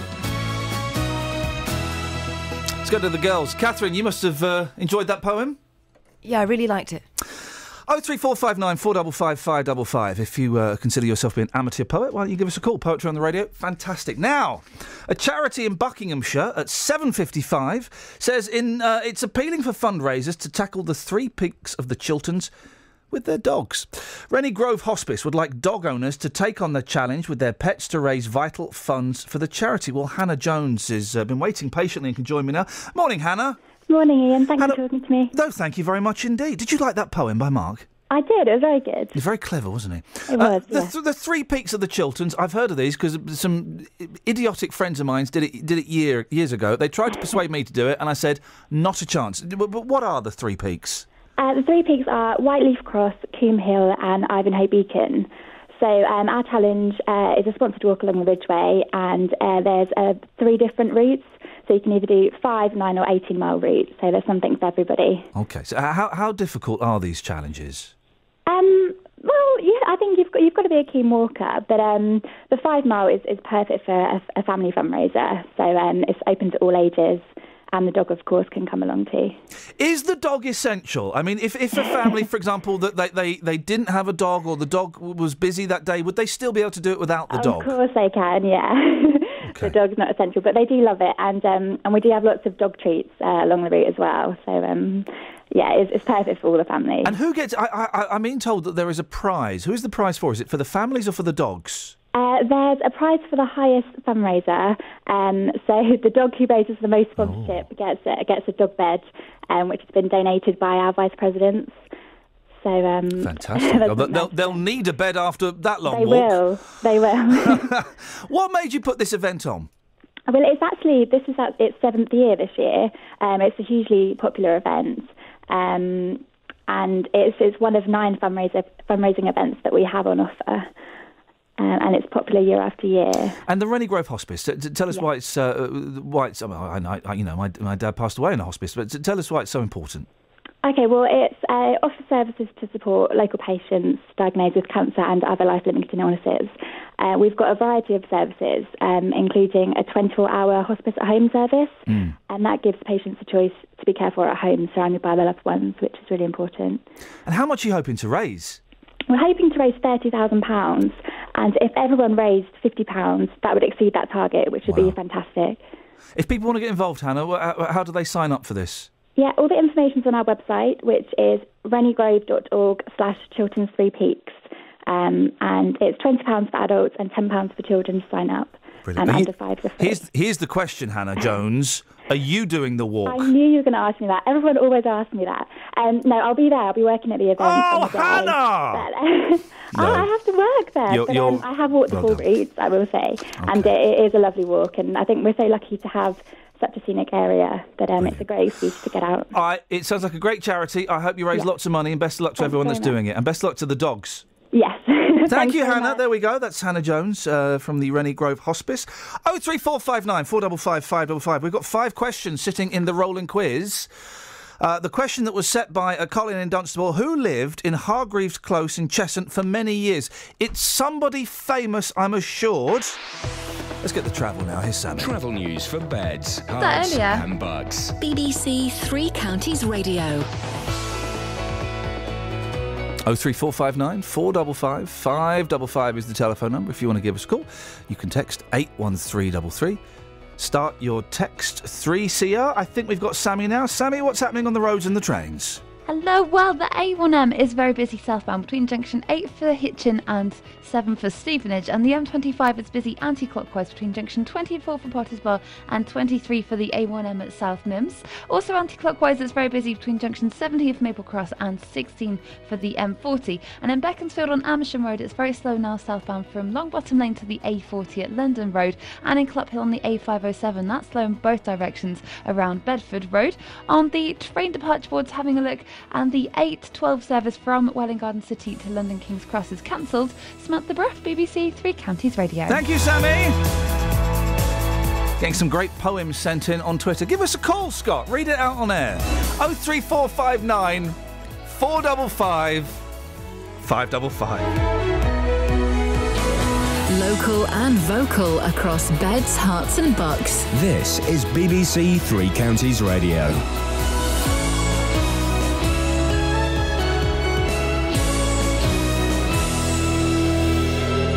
It's 8 o'clock, I'm Lee Agnew. The headlines: Luton Airport asks for a rise in its noise levels. 3 on murder charges in Wickham, and Cuffley residents accuse a farm of creating a noxious smell. BBC Three Counties Radio. Campaigners are unhappy about plans to change the noise levels from planes at London Luton Airport.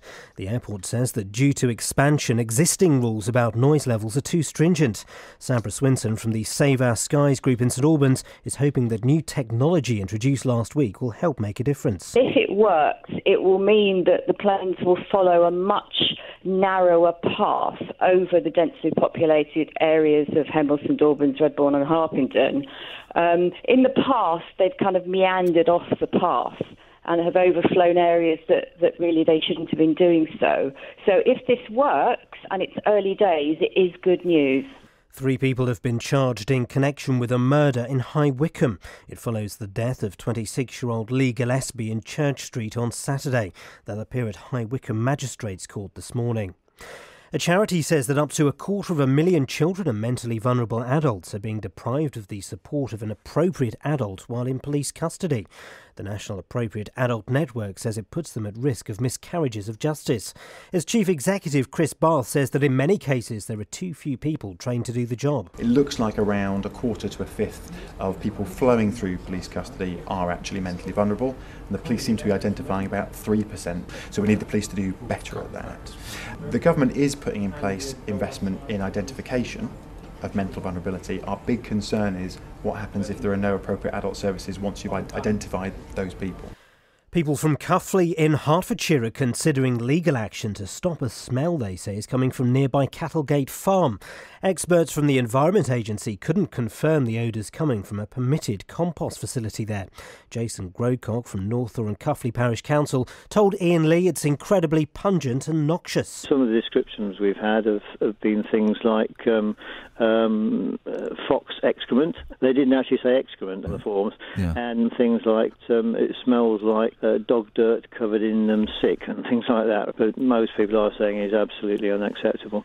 Scientists have found that household dust contains around 7,000 different types of bacteria and 2,000 species of fungi.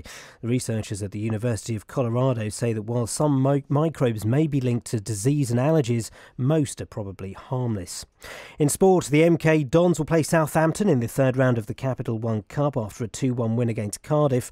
It was a dramatic evening at Kenilworth Road where Luton were eventually beaten 8-7 on penalties by Premiership Stoke, and Watford lost 1-0 away at Preston North End. And the weather today will be wet at first but dry by the end of the day. Top temperatures around 20 degrees Celsius, that's 70 degrees Fahrenheit. You can get the latest news and sport online at bbc.co.uk/Three Counties. Thank you, Lee. It is a miserable morning out there. I'm going to have to break rule number 17 in my rules of life and buy an umbrella. If you're out in the rain today, drive carefully. Busy show this morning. Coming up, Luton Airport is asking for rules on aviation noise to be relaxed.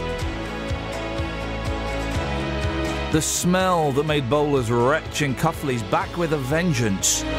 And we get a medieval treat for our taste buds. Don't forget the rolling quiz is still rolling right on through the show. I'll give you the 5 questions in a bit. smells that make you smile.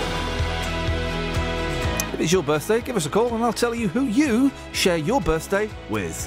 03459 455 555. You can text 81333. Start your text 3CR. You can tweet us at BBC3CR. Facebook.com/BBC3CR is our little home on the Facebook. Or you can email me, ian.lee@bbc.co.uk. Across beds, hearts and bucks. This is BBC Three Counties Radio. Let's go to Lure Outdoors. Catherine, let's have a couple of the texts, please. OK, I live in Caddington and hardly noticed the plane, says Daniel, talking about the airport story you're about to address. And smells that make you smile. Maff in Hanslope says, the smell of bacon makes me smile. And happy birthday to Colin, the old fossil. 03459 455 555. Now, campaigners against the expansion of Luton Airport are unhappy about plans to have the conditions on the noise levels of the aircraft relaxed. Luton Airport was given permission to double the number of passengers to 18 million a year back in December 2013. At the time, noise levels were agreed, but now the airport says they're too stringent and will lead to too many aircraft getting fined. John Davis is from the campaign group Laddercan, which is concerned about the airport's expansion, and he joins me now. John, just tell us what Laddercan is, please. Well, it was set up many years ago in the late 60s. It's called Luton District Association for the Control of Aircraft Noise, and it goes back all those years to when the airport at Luton changed from being a little airstrip with a few planes to very noisy because jet aircraft came in. So it's a long-established campaign group. What are your concerns here, John?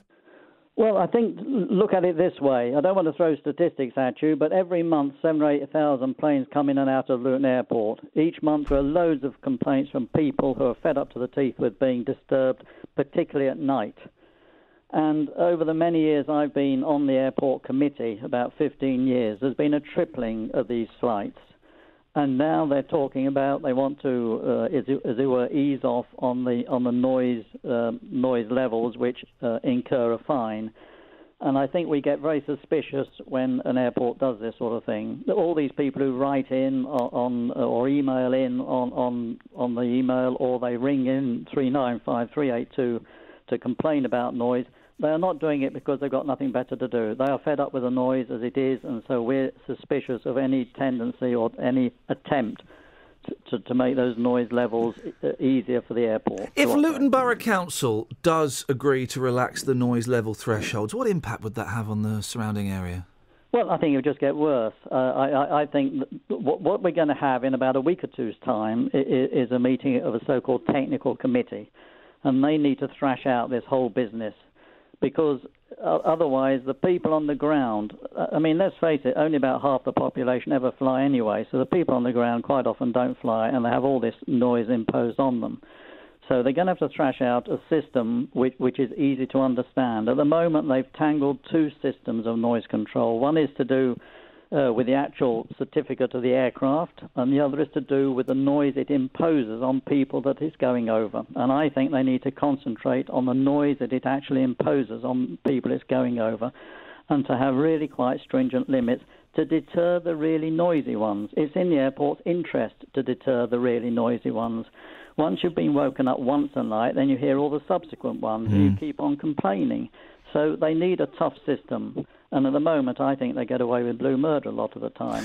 This new technology, which we're going to talk about in a second, the airport has introduced, will that make much of a difference, do you think? The RNAV technology, well, I mean, it was quite interesting.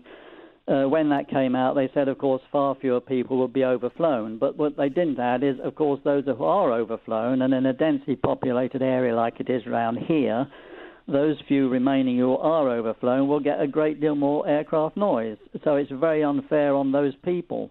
And to sort of say, oh, well, although we're doubling the number of flights, it doesn't matter because the RNAV technology will allow them to go down a very narrow track. Well, yeah, except those who happen to be in a farmhouse in the countryside or in a small community, they'll get that much concentrated over them. So it's an easy excuse. I think it was outrageous the way Luton Borough Council encouraged the airport to double the capacity.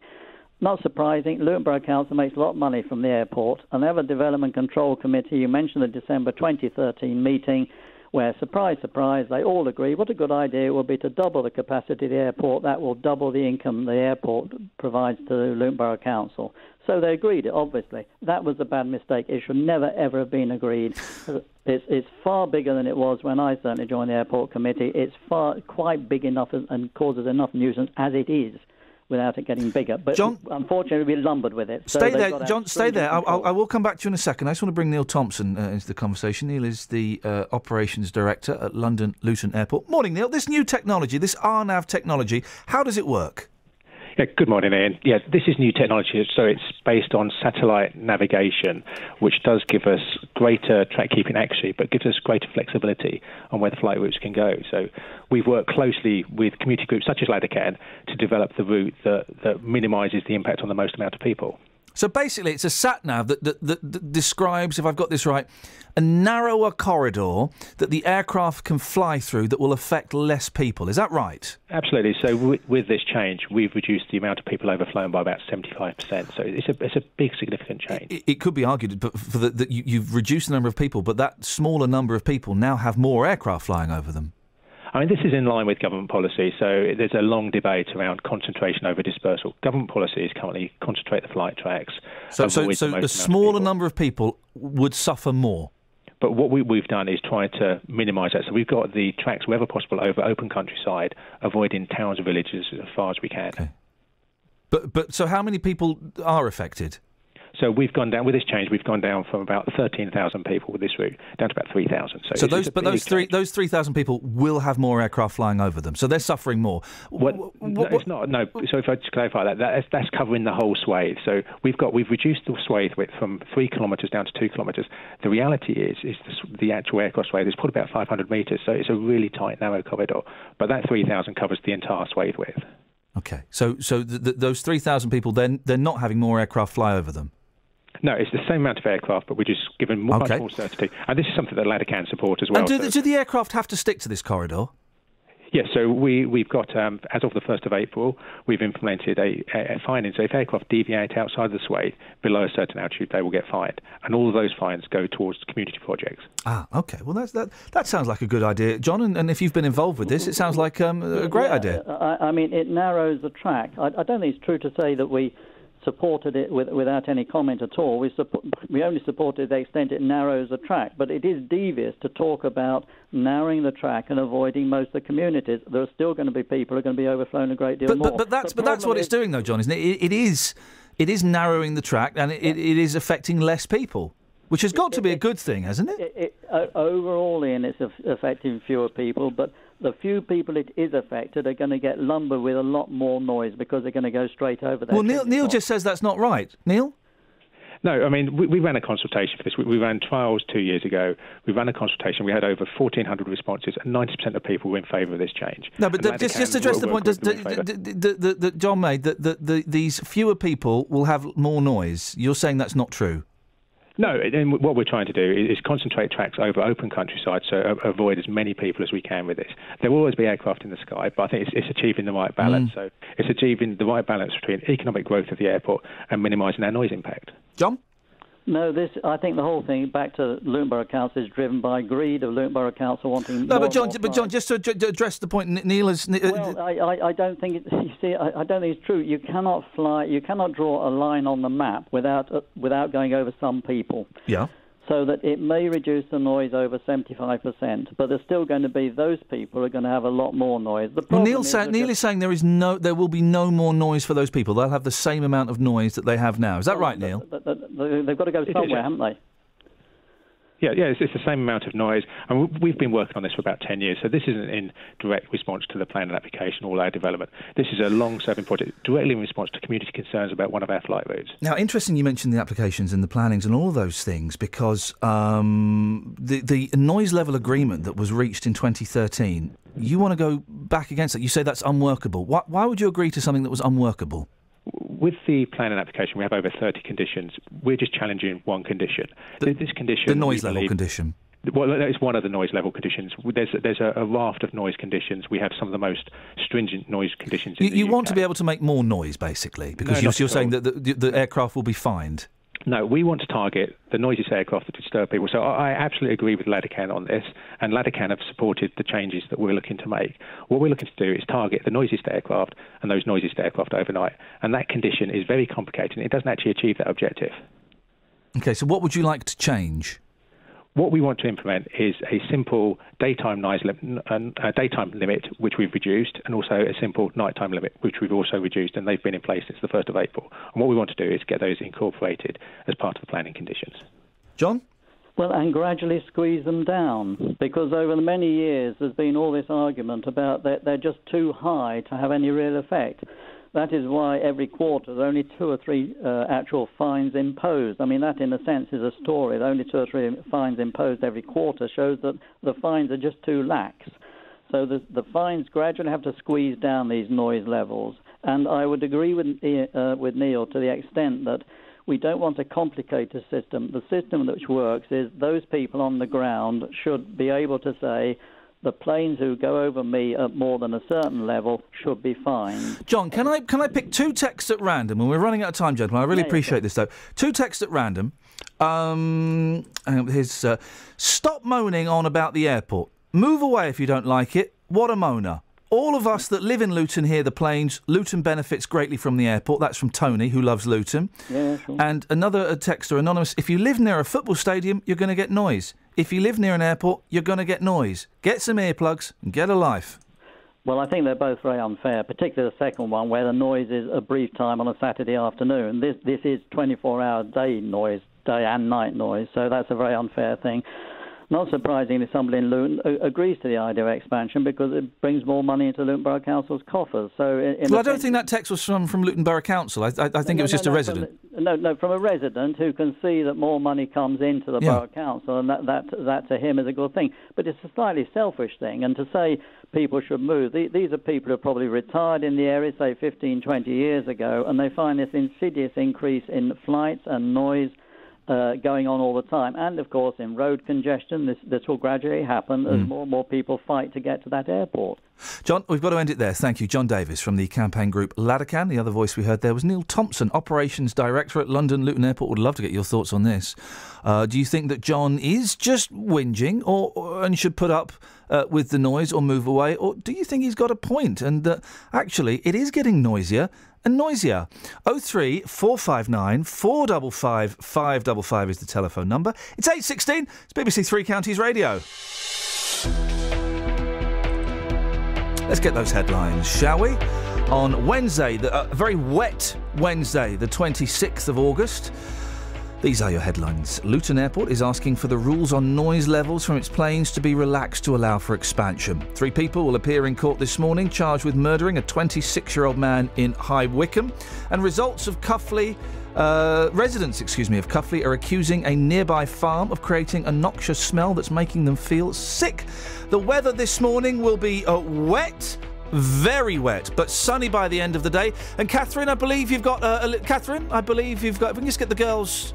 We've got a little, if anyone's got any travel news, how do they get in touch? They give us a call if it's safe and legal to do so, of course. Yep. 03459 455 555. Or if you're a passenger, you could always text us.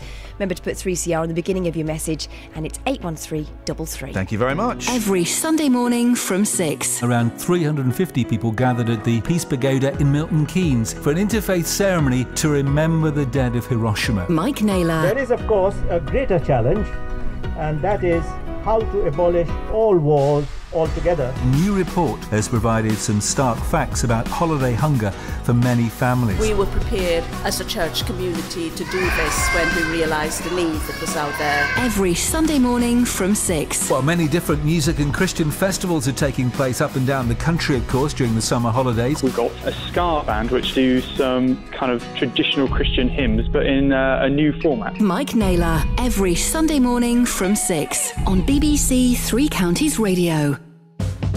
Local and vocal across beds, hearts and bucks. This is Iain Lee. BBC Three Counties Radio.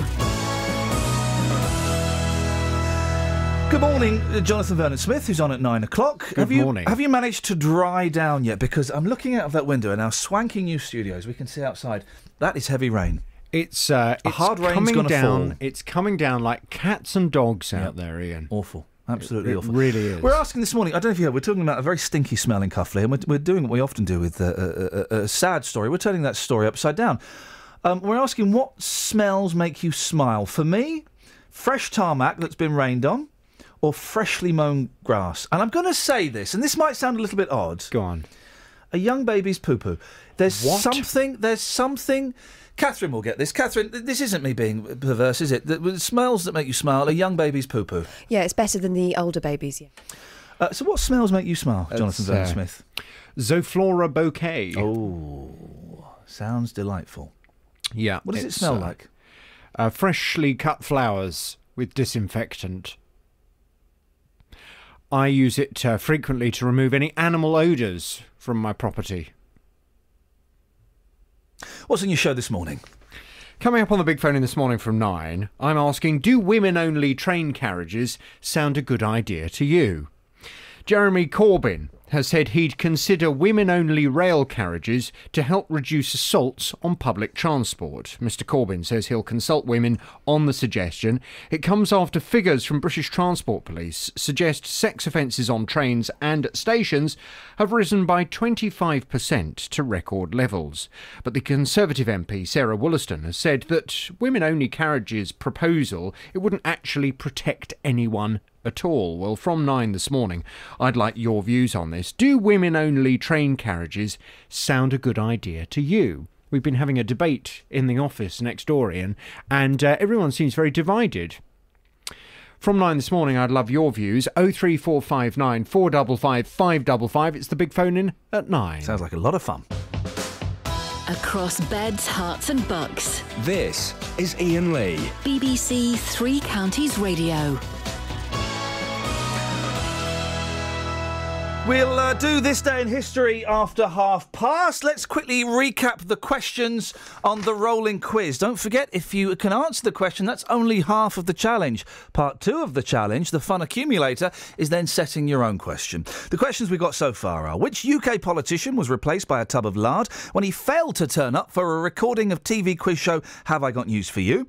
Who played the title role in the 2005 film Nanny McPhee? And that really was a lot of fun. Question 3, what was the name of Lucille Ball's Cuban band? Oh no, we've got, excuse me, Colin in Dunstable got that question. He replaced it with this question. Who lived in Hargreaves Close in Cheshunt for many years? Girls, have we got the answer to that? No. Question 4. Who played? Probably best to call Colin up and get the answer to that question, if that's okay. Oh, I do know the answer. I thought you meant have we got the right answer from anybody yet? No, we haven't. Thank you.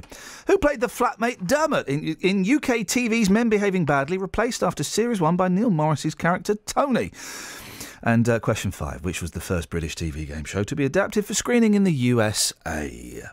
Mark's in Baldock. Good morning, Mark.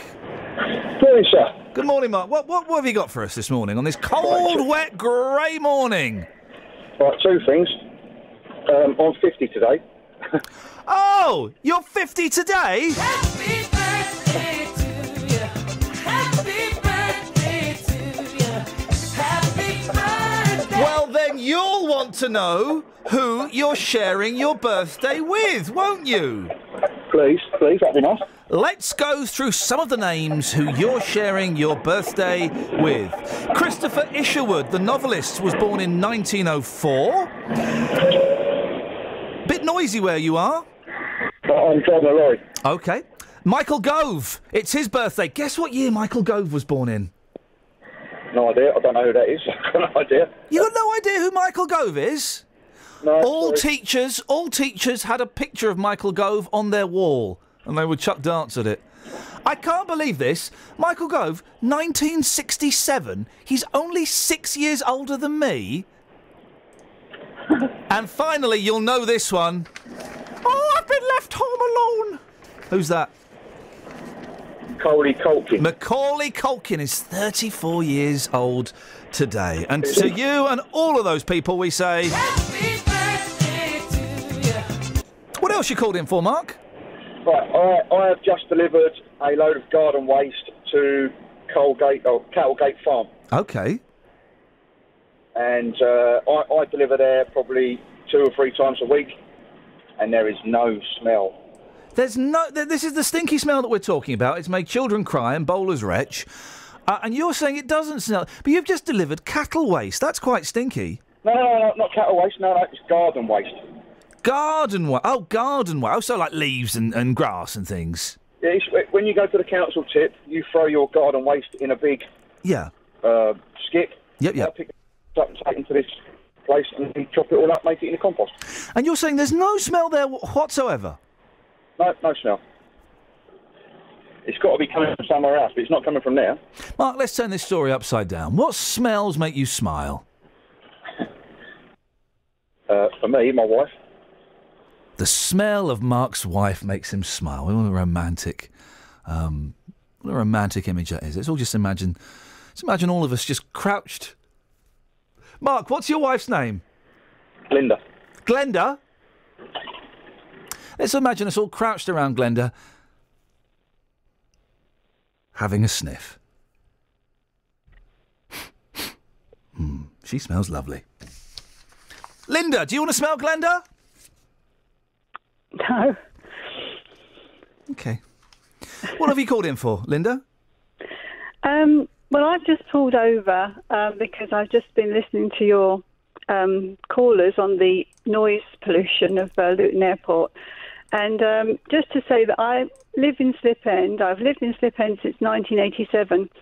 And it's the first time that I've actually written a letter of complaint to them because I was woken up at 5 o'clock in the morning last week, and I just lay there after the first plane woke me up and heard the planes going over. Yeah. And I wrote to them. I got a reply back from the environmental health officer to say that 19 planes had gone over between 6 and 7 in the morning. Oh, blimey.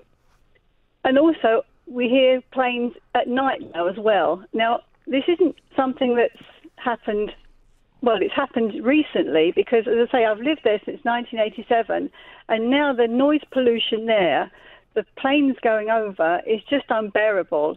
And I complained because you think of children, you think of the elderly, all of their sleep is being disrupted. I also put in my complaint about how can you tell or measure the 80 decibel level, which is supposed to be the maximum.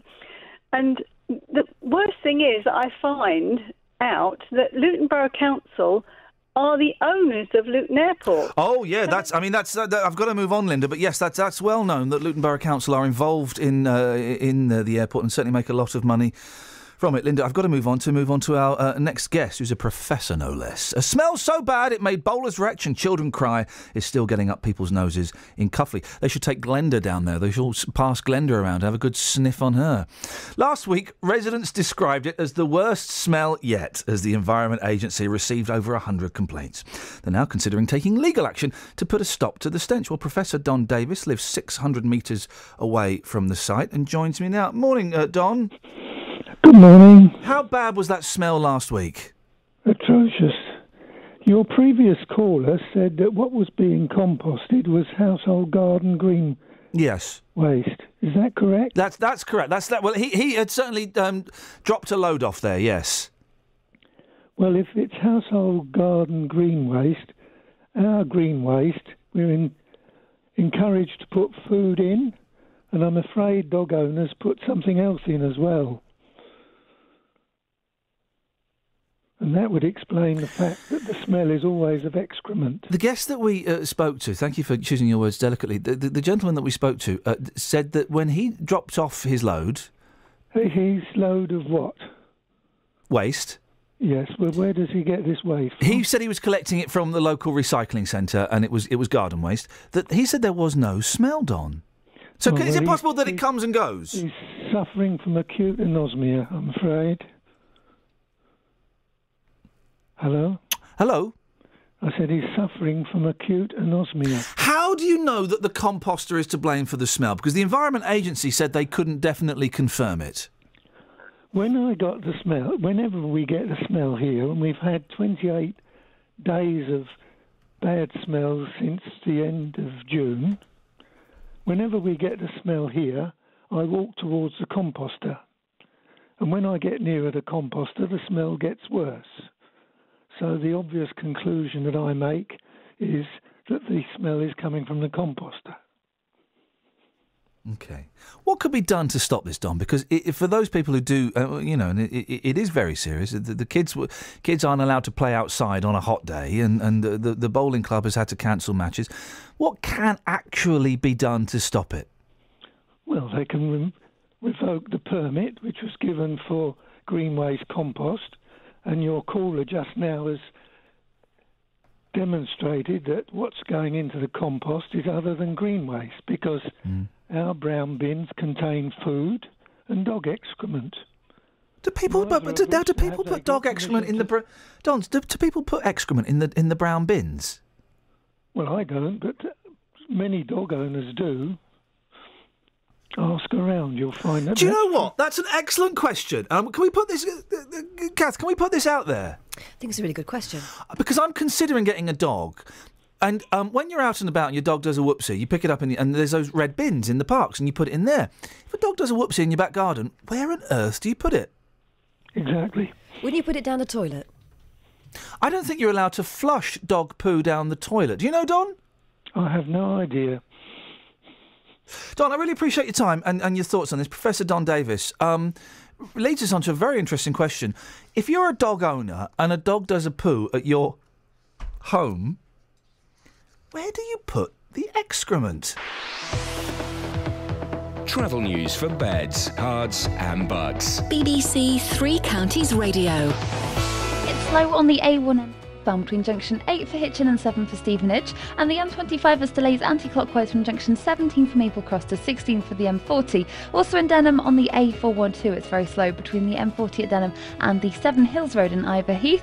In Beaconsfield on Amersham Low it's busy now between Longbottom Lane and the A40 London Road, and also looking at the M40 on the cameras it's very busy at junction 5 for the A40 at Stokenchurch, and the visibility looks quite bad too with the surface spray with the bad weather. And on the trains the 848 service from Luton to Brighton has been delayed. Samantha Bruff, BBC Three Counties Radio. Sammy, what's your favourite smell? What smell puts a smile on that cycling face of yours? Lilies. Oh, isn't that marvellous? The flowers of death. Thank you very much indeed. Across beds, hearts and bugs. This is BBC Three Counties Radio.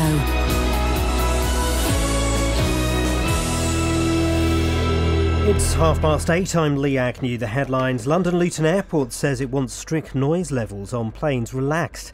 It says that an increase in aircraft numbers means more noise is inevitable, but they want to reduce the volume in the long term. 3 people will appear in court this morning, charged with a murder in High Wycombe. It follows the death of 26-year-old Lee Gillespie, who was stabbed in Church Street on Saturday. And people from Cuffley in Hertfordshire are considering legal action to stop a smell they say comes from nearby Cattlegate Farm. But experts from the Environment Agency couldn't confirm it if it originates from the permitted compost facility there. The weather will be cloudy at first this morning with heavy rain, but clearing to leave a dry and sunny end to the day. Top temperatures around 21 degrees Celsius, that's 70 degrees Fahrenheit. Three Counties Sport. BBC Three Counties Radio. The MK Dons will play Southampton at Stadium MK in the third round of the Capital One Cup. It follows their 2-1 win after extra time against Cardiff. Manager Carl Robinson was impressed with his side. It's 10 of the 14 players we've used 24 and under, 23 and under to an extent. So when you look at that, that's a really young side that started, and when we put all the subs on, they were young as well. So I thought the players really conducted themselves well. Like I say, a young side who I think have really entertained this evening against a very good Cardiff side. A stoppage time equaliser forced extra time for Luton against Stoke at Kenilworth Road. With the score level, the Hatters lost 8-7 on penalties to the Premiership side. After Luton's poor start to the season, manager John Still hopes they can build on the performance. We haven't played well. I keep saying we didn't play well last season when we started. We didn't play well the season before. But gradually we'll play well. I don't know when it will be, but we will. And we'll come strong and we'll be strong. And we've done all right tonight, yeah. We have. We've done all right. Just all right. We've done all right. And Watford lost 1-0 at Preston North End. The Hornets fell behind early on and finished the game with 10 men. Mo Farah's through to the final of the 5,000 metres at the World Athletics Championships in Beijing. However, he nearly fell over after being tripped late in his heat. For sure, but you know, everyone's there. I think most of the guys who are going to give me a run for my money is the guys in that heat. and maybe one or two guys in the first heat. So the second heat was definitely loaded, a lot more loaded. Greg Rutherford will receive his gold medal today after yesterday's victory in the long jump, while Usain Bolt and Justin Gatlin compete in the men's 200-metre semi-finals. BBC Three Counties News and Sport, more at 9 o'clock. This is Iain Lee on BBC Three Counties Radio. It's 8:34. It's the time of the day where we look back on this day in history. These are some of the big stories that were hitting the headlines on August the 26th throughout history. 1986, the Soviets launched the space station Mir. The Soviets open a new phase in space exploration with the launch of the world's biggest space station. 1993, two boys charged with toddler's murder. Two 10-year-old boys are charged with the abduction and murder of 2-year-old James Bolger in Liverpool. 1983, hundreds die in Assam poll violence. 1989, an IRA bomb goes off in Turnhill Barracks. And on a lighter note, 1962, US spaceman orbits Earth. The name of the first US spaceman to orbit Earth, girls, do you know? All right, stay on the line. Mia? It was John Glenn, the first American to orbit the Earth, lands safely in the Atlantic Ocean. Local and vocal across beds, hearts and bucks. This is Iain Lee. BBC Three Counties Radio. Interesting question popped up there. If you're a dog owner, which I may be in a few weeks' time, and the dog does a whoopsie in the park, you know what to do. You bag it and you put it in those red bins that they still have around. But if a dog does it at home, what do you do with it then? I'm sure I heard it was illegal to flush dog excrement down the toilet because the two excrements aren't allowed to mix. Sure, I heard that. 03459 455 555. Well, Petter's called in. Morning, Petter. Morning, Ian. Is that true? You can't flush dog excrement down the toilet? I have no clue about that one. Okay. What do you do with yours? Well, not your dogs. Well, basically, I was told, because I've got a guide dog, I was told double bag it and put it in a normal bin. You double bag it and then just put it in the bin? Yeah, a normal bin. Yeah. There is no red bin around. Okay, but what if it does it in your back garden? Yeah. And then I pick it up, double bag it still, Yes. and put it in... the kitchen bin? Household bin outside, yeah. Okay. Okay, so just... Not the brown bin, though. No, you wouldn't put it in the recycling? No. John, in Datchworth, is what Petter's saying, does that make sense to you? Yeah, I'm with you. I'm under the impression that you're not supposed to flush it. It's illegal, isn't it? I'm not sure about the illegal, but I'm assuming it's right.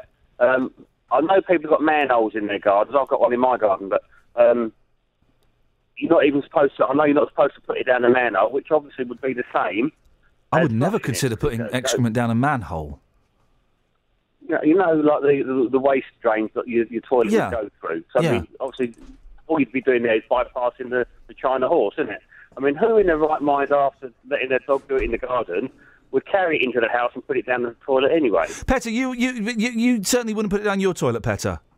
No, definitely wouldn't. Okay, well, that's great. I really appreciate Never crossed my mind. Okay. Petter, John, thank you very much indeed. 03459 455 555. Local and vocal across beds, hearts and bucks. This is Iain Lee. BBC Three Counties Radio. Well, you can probably hear I have a guest setting up in the studio. We've been talking about noises and smells this morning, so let's talk about another of our senses. Taste. It's the summertime, and on days when it's not raining, you might like to sit out in the garden with a glass of something cool. But I'm willing to bet my house it's not beer, rosé or Prosecco that my next guest has brought in this morning. Catherine, could you come and join us in the studio, please? As I know you like a tip or two. I don't mean anything by that.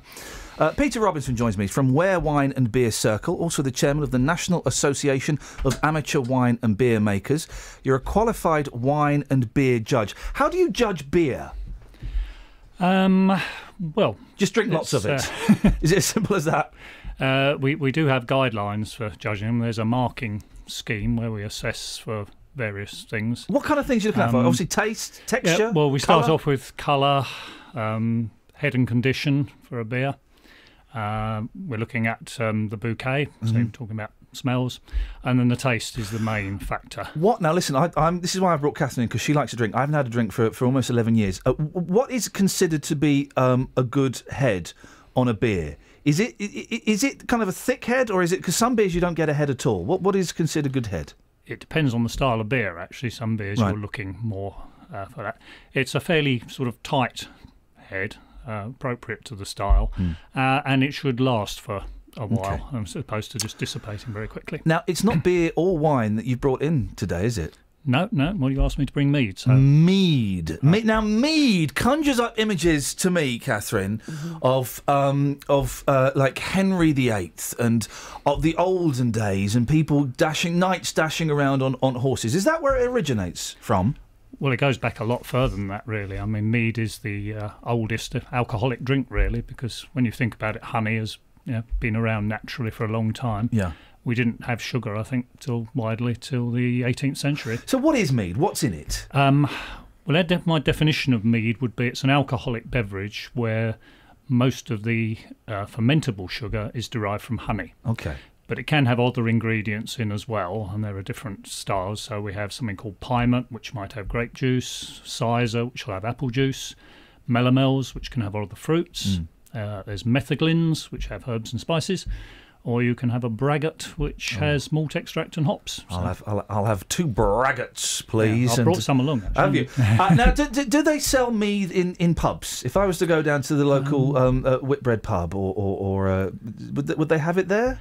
Some might. I wouldn't guarantee you get it at It's a every bit more pub. They've specialised. probably got some. Hopefully, a good pub would have a bottle. How many? What have you got for us today? How many have you got? Well, I brought 7 in all. That may so be I've a got little bit most of the much. different styles and different levels of sweetness. So I didn't know what you wanted. I'll tell you what. Let's look. Let's have 3, just because I know that Catherine's got to drive home at some point and pick up the kids. So have I. So let's try 3. You pick the 3 that you think will have the most distinct flavours.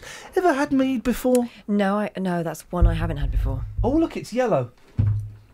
I thought it would be. Oh, there we go. That's what I expect to be, that kind of browny colour. More like an ale. And where have you, these look homemade, Peter? You've not made these yourself, have you? Sorry, they all. Actually, to be honest, I've made 2 of them. Actually, 4 of them are made by my wife. So. Oh, fantastic! I have to give her credit because she's probably listening. And how long does it take to make a bottle of mead?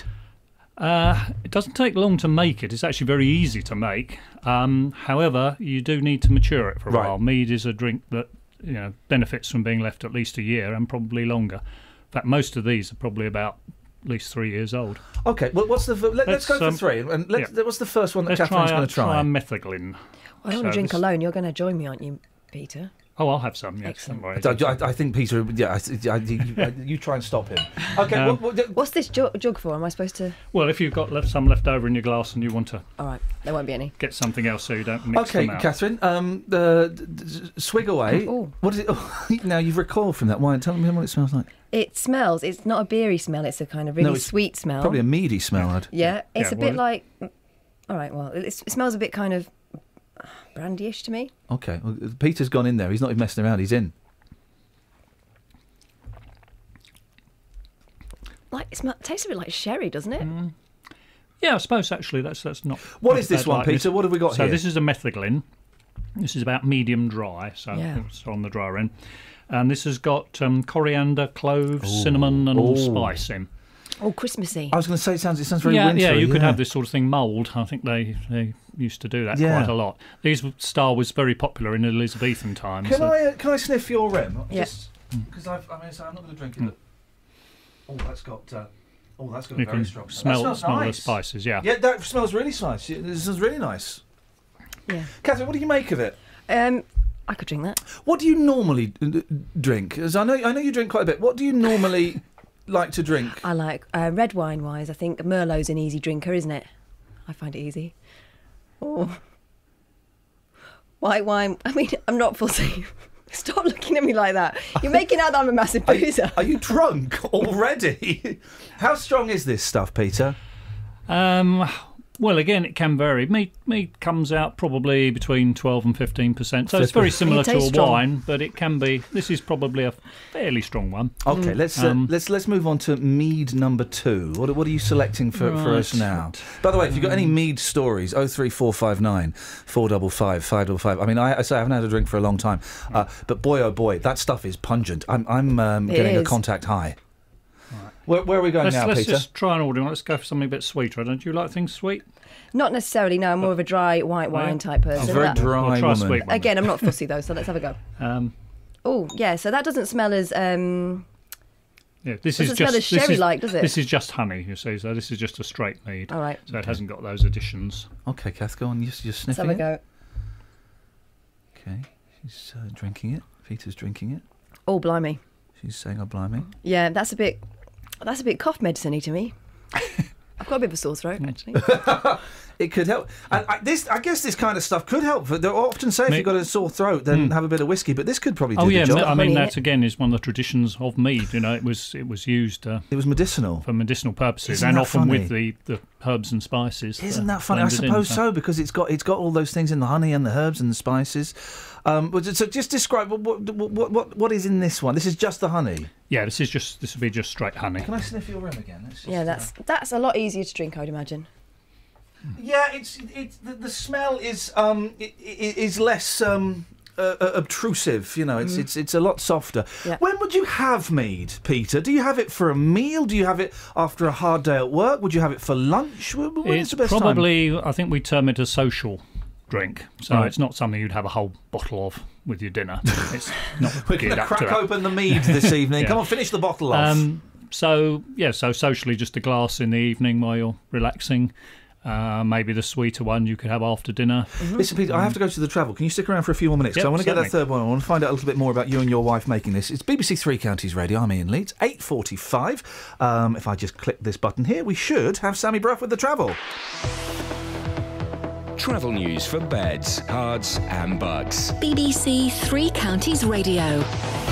On the Ridgeway in both directions, just by the M25, it's been closed because there's been an accident at the M25 junction 24 for Potter's Bar between there and Oak Avenue and Gordon Hill. So that's stopping people from getting between Cockfosters and Enfield. Traffic's being diverted via Cockfosters and Enfield. It's right by the St John's School, so it caused some delays if you're heading there. In Denham on the A412, it's very slow on Denham Road southbound from the M40 at Denham towards Seven Hills Road and Ivor Heath. And also the M25 anti-clockwise from junction 17th Maple Cross to 15 for the M4 is very slow, and the M40 into London is busy at junction 5 for the A40 at Stokenchurch. And elsewhere on the A1M southbound, it's very slow at the moment between junction 8 for Hitchin and 7 for Stevenage, and bad weather could be adding to those problems and causing visibility problems. On the trains, there are no major delays showing up on the departure boards at the moment. Samantha Bruff, BBC Three Counties Radio. Thank you, Sammy.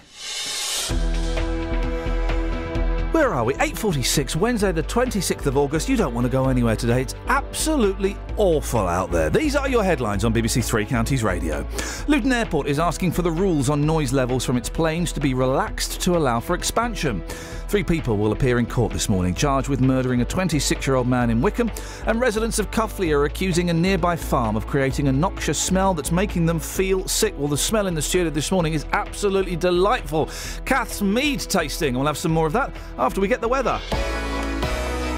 Beds, Hearts and Bucks weather. BBC Three Counties Radio.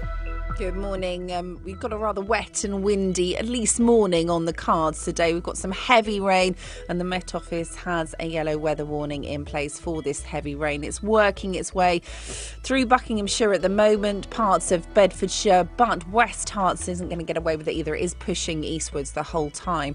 So these heavier bursts aren't going to last all day. It will fragment. We've still got some pulses moving through, but the wind, a strengthening southwesterly, will gradually push that through this afternoon. So behind it, we should even see some sunshine, which if you look up at the moment seems fairly unlikely, but yes, by the end of the afternoon it should be a lot brighter. Maximum temperature up to 21 Celsius. Overnight, a quiet night, still 1 or 2 showers, but most places dry.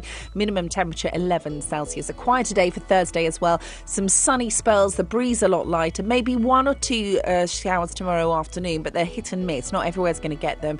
Maximum temperature for Thursday 20 Celsius, and that's your forecast. This is Iain Lee on BBC Three Counties Radio. Well, if you're wondering why we're slurring a little bit, it's because we're joined by Peter Robinson from the Ware Wine and Beer Circle, and you brought in a load of mead for us. Catherine's tasting the mead. We've had 2 so far. Mm-hmm. You okay? Yeah, I'm fine. Can you recite the alphabet backwards? I couldn't do that before. Okay, we got a third and final one, Peter, of the collection you brought in. What's it going to be? Okay, well, let's see if Catherine can work out. Right, let's have a look. Might be. Oh, this is Has this got a secret one. ingredient? Oh, blimey, that's going to blow my head off. It's a dark. Can you tell the strength by the darkness at all? Does that give any indication, or that's just the ingredients? No, Okay. it's either the base of the honey. Some honeys are darker than others, Yeah. or it's the additives that you put in. Okay. You wait till you sniff this one. Okay. She's wincing. Oh. And now she's dancing. That's Let's have a little sniff. Let's have a little sniff of that. What's that got in it? Is that some sort of berry or something that's giving it a slightly pungent tang? Well, it is a fruit. It's a melomel, Mm. so it has got a fruit. The fruit's actually orange. Is it? Ah. There, now you've said it. I can smell it. Yeah, a bit, yeah. Yeah, and it takes the sweetness off a bit. So you've got that citrus. It does, yeah. And the. You were telling us that you store these in a special place at home to keep them nice and cool. Yep. You built an extension for these, didn't you? Yeah. Ever considered that you might have a problem at all? It's ever crossed your mind? How much time? I mean, do you spend all of your time making different kind of boozes? Quite a bit of it, yes. Yeah. Well, I mean, a lot of stuff. I get involved with a lot of committee work because I'm involved. I'm chairman of the National Association and I'm treasurer of our wine circle. So, and I suppose at Christmas, all your Christmas presents are sorted. You're just giving all your friends bottles of wine and beer and mead and things. It's always a tricky one actually because I enter a lot of competitions, so I don't want to give away my very best ones. I want to save them for the competition. And obviously, if you've got ones that are not so good, you don't want to give them away. So you need some that are, in the middle, really. Well, are you allowed to tell us what is your best booze that you've made yourself? If you were going to enter competition, you'd go in with that and go, yeah, I stand a really good chance. Ooh. Or is it top secret? Well, no, I'm always experimenting. Really, Right. I'm always trying new things. That's part of the appeal of the hobby, really. So Peter, I don't stick to the same recipes. You've been such a good sport. Are you okay, Catherine? Yeah, I'm just thinking maybe the middle one was quite good for my throat. Got such a sore throat. I don't think you should have any more. Peter, if people want to find out more about the organisations or they want to find out just more about mead or wine or beer, apart from going to the local boozer, where else could they go? Right, well, just to plug our own circle, Ware Wine and Beer Circle, we've got a website, www.bc.org.uk, so you can go along there and have a look at what we do. And people just turn up and drink beer and wine and discuss its finer points. Well, yes, indeed, of course, yeah. Okay. Yeah, but yes, people are very welcome to come and join us any time. So we've obviously got a feedback on the website, so if you just want to get in touch, or if you're interested, why you don't live anywhere near us, we can put you in touch with other clubs. Give us that website one more time. www.bc.org.uk. Peter Robinson, you've been a great sport. Catherine, I think you should probably go and have a lie down and a cool shower. Thank you very much. This is Iain Lee on BBC Three Counties Radio. Now, if there's one place you should be able to switch off, it's the toilet. But not according to the mental health charity Mind, who say 1 in 6 workers admit to checking their work emails whilst on the loo. They say it highlights an unhealthy work-life balance and are urging companies to keep clear boundaries between work and time off. Well, Amy G is from Mind, and she joins me on the line now. Morning, Amy. I'm sounding shocked and disgusted. Sorry, you can hear Peter tidying up his booze in the background. Ignore the clanking of glasses. Okay. I sound shocked and disgusted, but actually, do you know what? I do that all the time. Well, you see, you're not alone. As you say, 1 in 6 people are doing this, and in addition, we know that lots of people, 2 in 5 people, regularly checking their work emails outside of work, and also we found that only half of people think that their manager actually respects that they have a life outside of work. So we think that's probably the cause of it. People just feeling that they can't switch off after work and they need to almost be on call 24/7. That is quite worrying, isn't it? Because the traditional 9 to 5, even the traditional hour-long lunch break, they're all gone. And I went on holiday last week and I smashed my phone by accident. And I was furious. In the first couple of days, it was really uncomfortable. And then I realised I was unreachable, Amy, and it was wonderful. It's liberating, isn't it? It really is. And nothing changed. No one died. Nothing collapsed. The world still went on turning. I think that's the point. I think no matter how passionate you are about your job and how indispensable we all think we all are at work, you should be switching off. It is good for your mental health to be going home and switching off and taking some time away from work. You come back refreshed. You come back much better, much more able to focus. And as you rightly point out, more often than not, nothing bad has happened in the meantime. Only good things can come out of it. But so many people aren't taking the time to look after themselves, and they're just opening themselves up to developing potentially problems with their mental health further down the line. I was going to ask, Amy, why is Mind, the mental health charity, why is Mind concerned with this? So we do a lot of work with businesses looking at mental health at work. Most people spend an awful lot of their time at work. It's really key in terms of, it has the potential to really enhance your well-being. We know that working is really good for people, but if you're working in a toxic workplace that isn't looking after your mental health, then this can be a really bad thing. And this is something that every single employer should be looking at. It costs businesses £26 billion a year. Stress is the leading cause of sickness absence now. So this is a huge issue, and it's obviously one that we're very concerned about. But what can we do if we have to work and if we have to answer these emails and our bosses know that we're contactable 24/7, 365? What can the average Joe do? Well, the starting point for us is that employers need to be tackling this. We need to be seeing senior managers, people higher up the chain, setting a good example. If you come in the morning and you've seen that your boss has been sending you emails at 11 o'clock at night, the expectation is there that, they're working all hours, so you should be too. But if you're finding, obviously it's difficult if you're an individual employee, if you're finding that you are in that situation, then we would urge you to say something, urge you to talk to somebody and say, look, I do have a life outside of work, I do need to switch off. And I can't be contactable all hours of the day. It just isn't acceptable. We do realise that not all workplaces is an easy place to have that sort of conversation. But that's why we're just trying to raise awareness and get people talking about it. Amy, I really appreciate your time this morning. That's Amy G from Mind, telling us that we should not be checking our emails whilst we're on the lavatory. 03459 455 555 is the telephone number if you want to give us a call. It's just 7 days until National Cycle to Work Day. It aims to get people to swap their car for their bicycle for at least one day in the year. But will people jump at the chance to take their bike to work? We sent our reporter Danny Fulbrook to the streets to find out. I want to ride my bicycle, bicycle, bicycle. It's just over a week until Cycle to Work Day. The national event aims to encourage everyone to take two wheels and cycle to work on September 3rd. I asked cyclists in Dunstable what they feel the benefits are of cycling to work. I cycle to work every day, so... what are the benefits of cycling to work? Well, these days, traffic, apart from your health reasons, obviously, but traffic... I've cycled to work when I can for a long time. If more people did it, it'd probably be less traffic on the road and we'd all get to work quicker. Do you think more people should be doing it? It depends on what timescale you've got and circumstances, really, doesn't it? But yeah. You used to cycle to work, you don't anymore, Yeah. But when you did, what did you find the benefits were? Well, the benefits were obviously fitness, and once you got into it, the enjoyment of actually riding on the morning and knowing that you were going to, get the heart pumping and get going and seeing what you could see on the bike. A lot more interesting than in a car. Do you think more people should be cycling to work? Absolutely, yes. Yeah, it's fun. Once you get used to it, it just becomes part of what you do. You don't even think about it.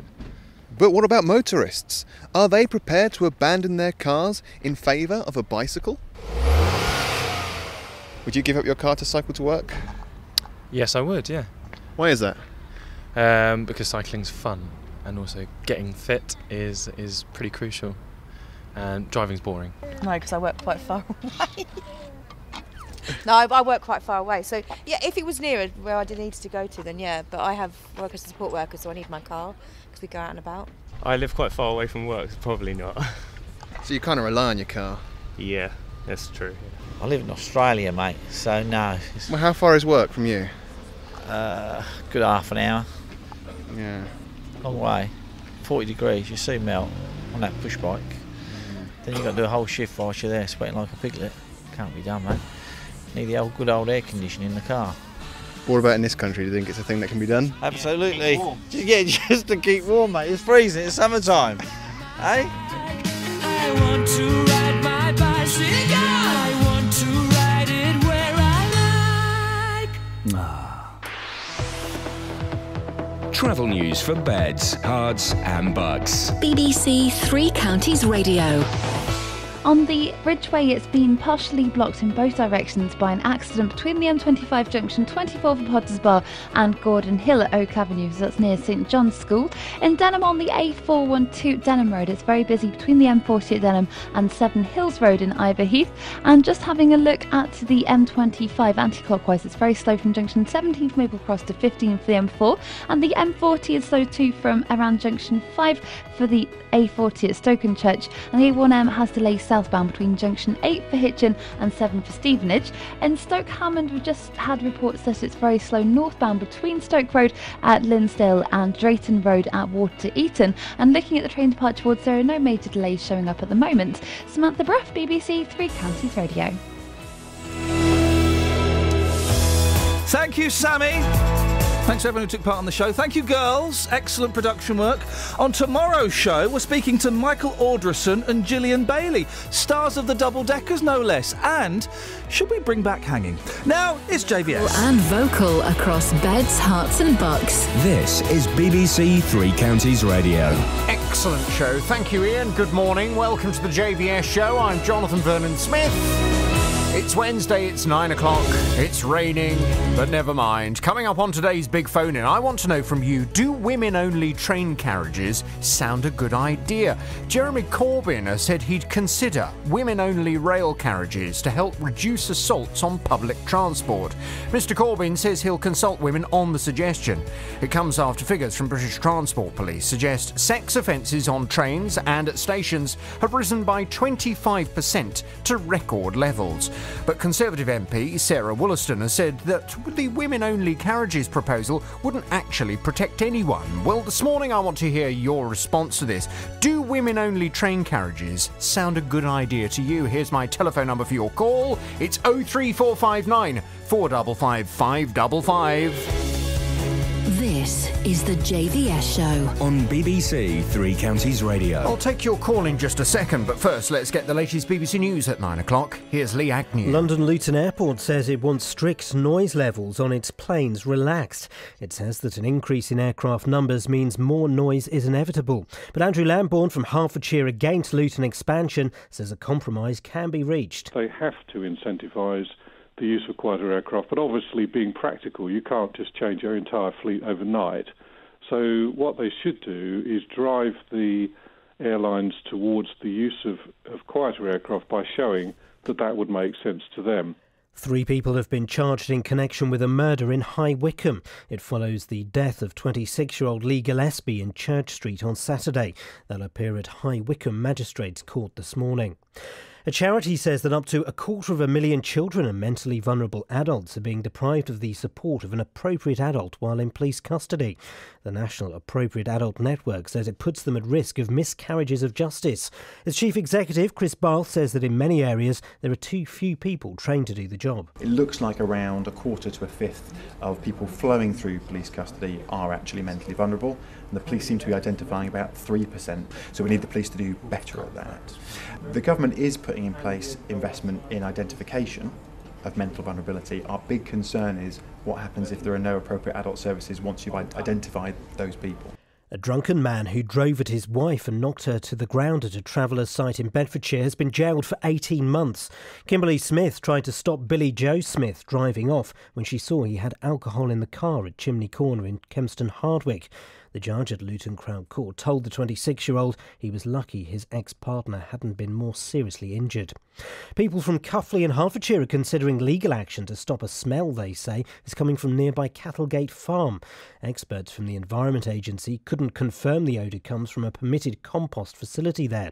But Professor Don Davis, who lives nearby, says it's obvious where it's coming from. I walk towards the composter, and when I get nearer the composter,